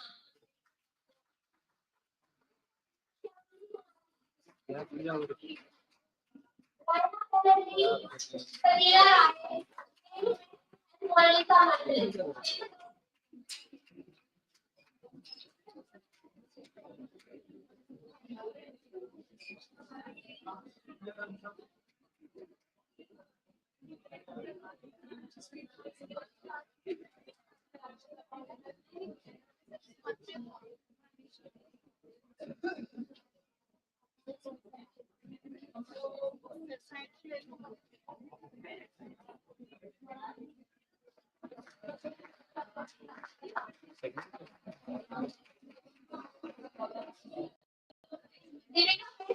Rinki, Rupal, Jen, Khushbu Singh.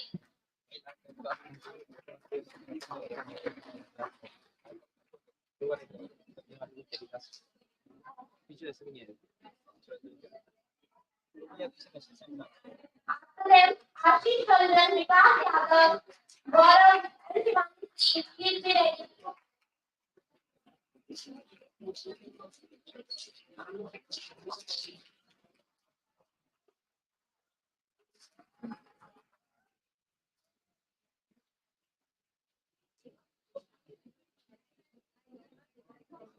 Sangeet Nanda, Pooja Kumari, and Shivani.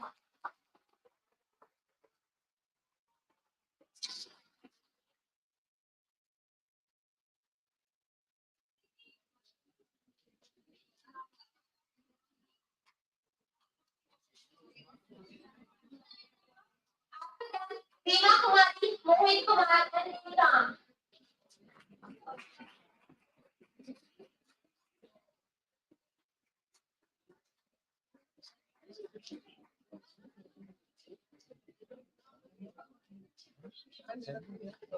Shivangi Bhaiya and Veena Kumari. We will announce right certificates are active.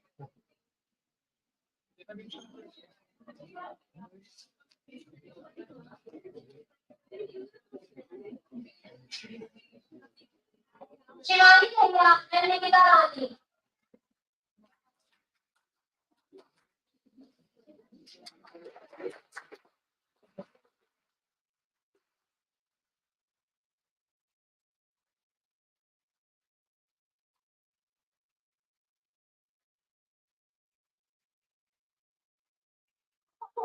And Priya.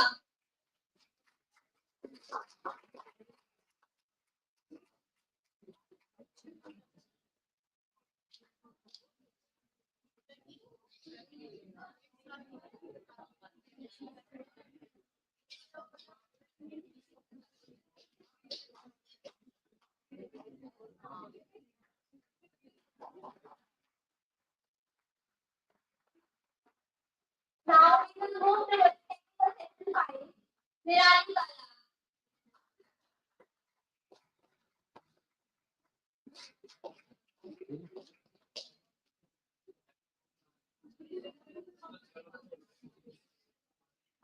Jai Bhagwan Mishra.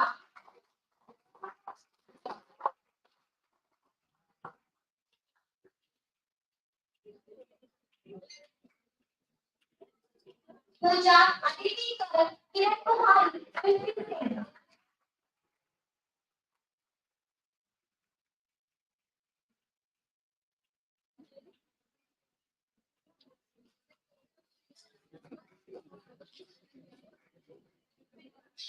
Next we have Preeti Dea.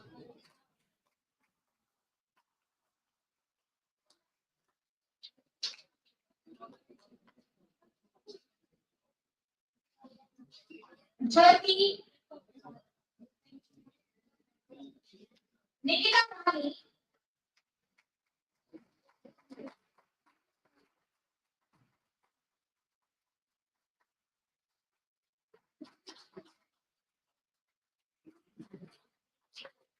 Vandana Khenna, Roshan Kumar Singh, and Neelu Kumari.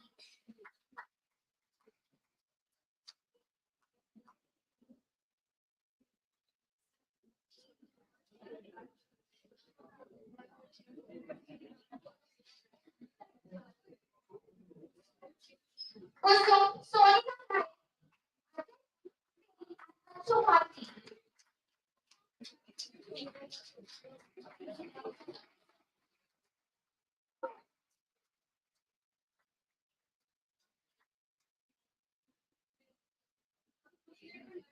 Khushbu Kumari, Parul Yadav, Anika Rafika Priya Kumari.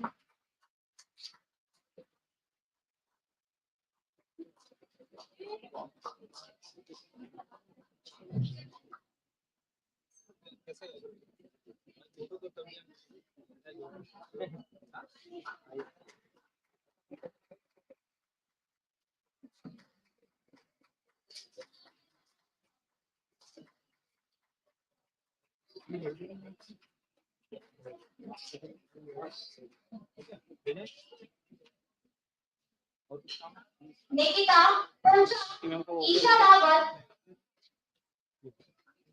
Timothy Kaur.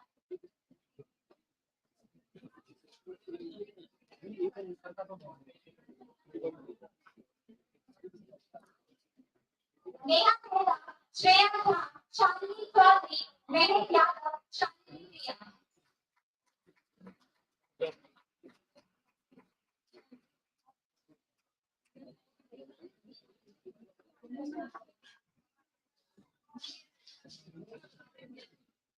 Mahima, Divya Verma, Ankur Satya, Soni Kumari.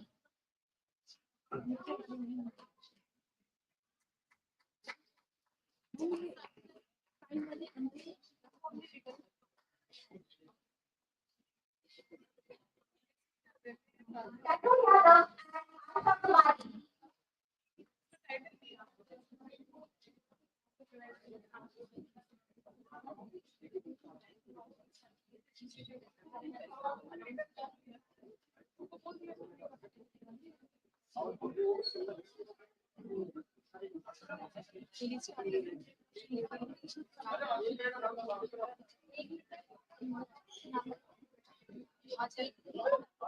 Akshara Sharma and Tanvi Modi.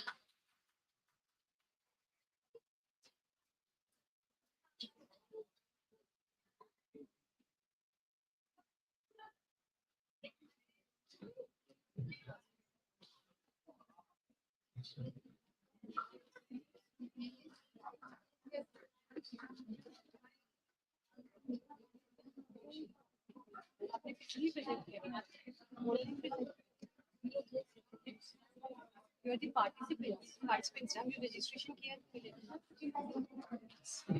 Participants के हैं?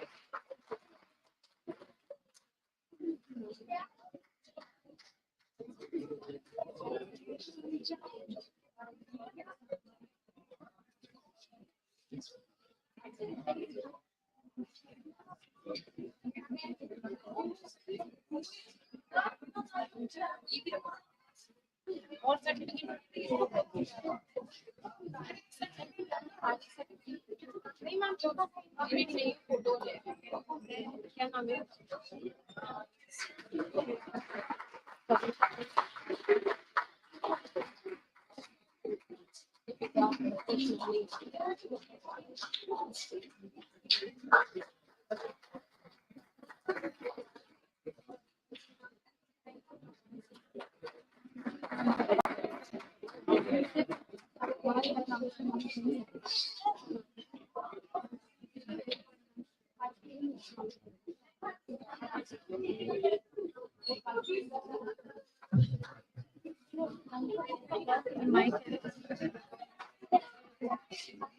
हमें लगा camera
आपको certificate लेके ना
कब तक wait करना है?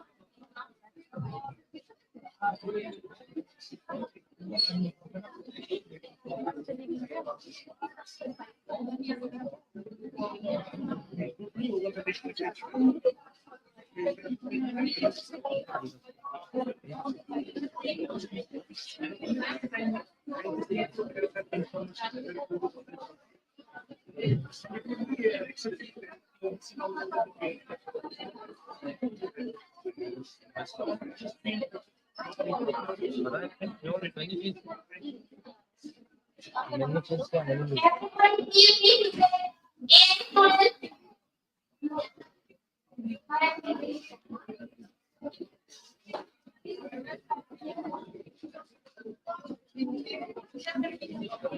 students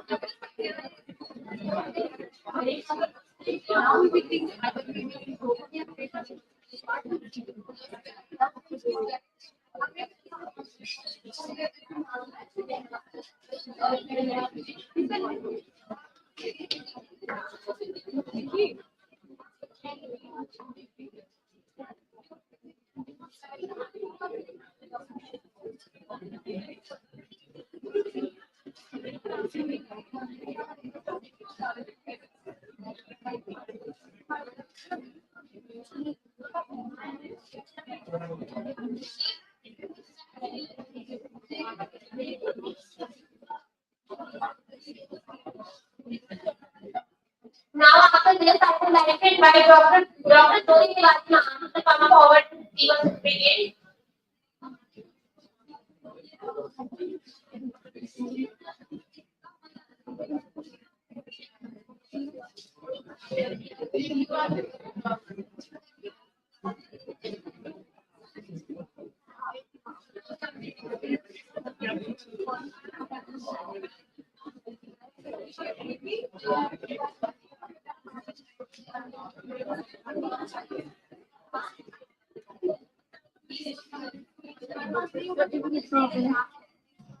इसमें सब ट्रे में रखो।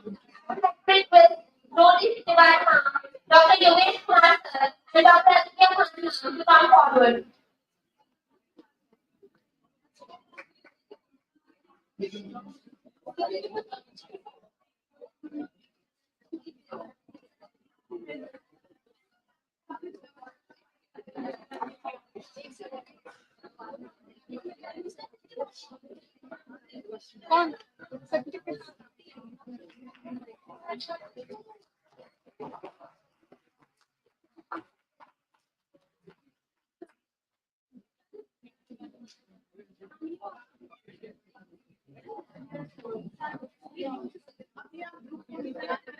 Yes, ma'am. Thank you so much, ma'am.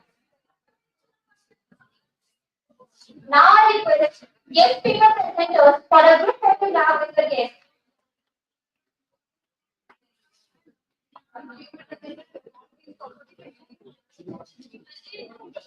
Now, with principal now, registrars and faculty members to come forward for a group photograph with the esteemed dignitary.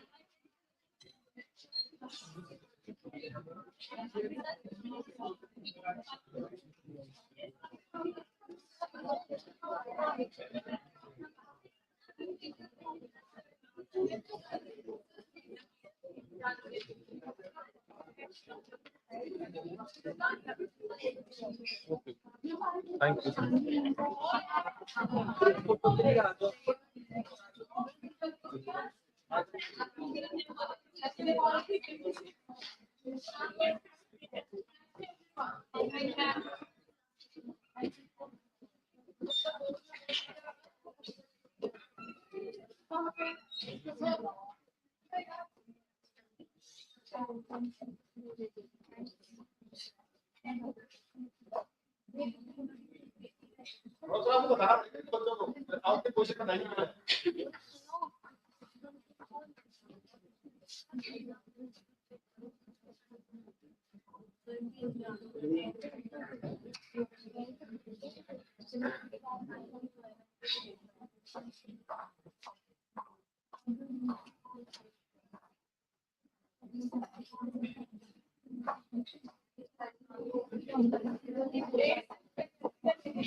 Science बच्चे में मुझे पता नहीं है किस तरीके की बात है। अरे वो ले लो मैं तो सब मैम ने बोल तो दिया था।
Thank you so much, Peter. Thank you so much, ma'am.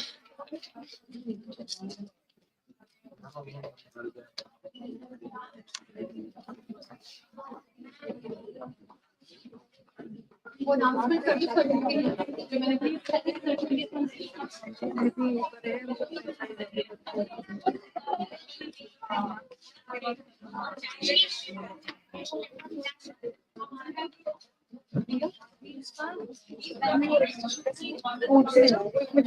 निकल का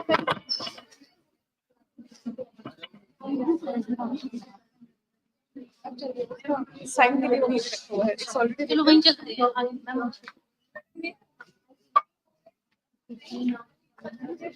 The people who did not receive their certificate yet, please collect your certificate from registration desk. And also, the certificates that are not signed, please get them signed from the registration desk, please.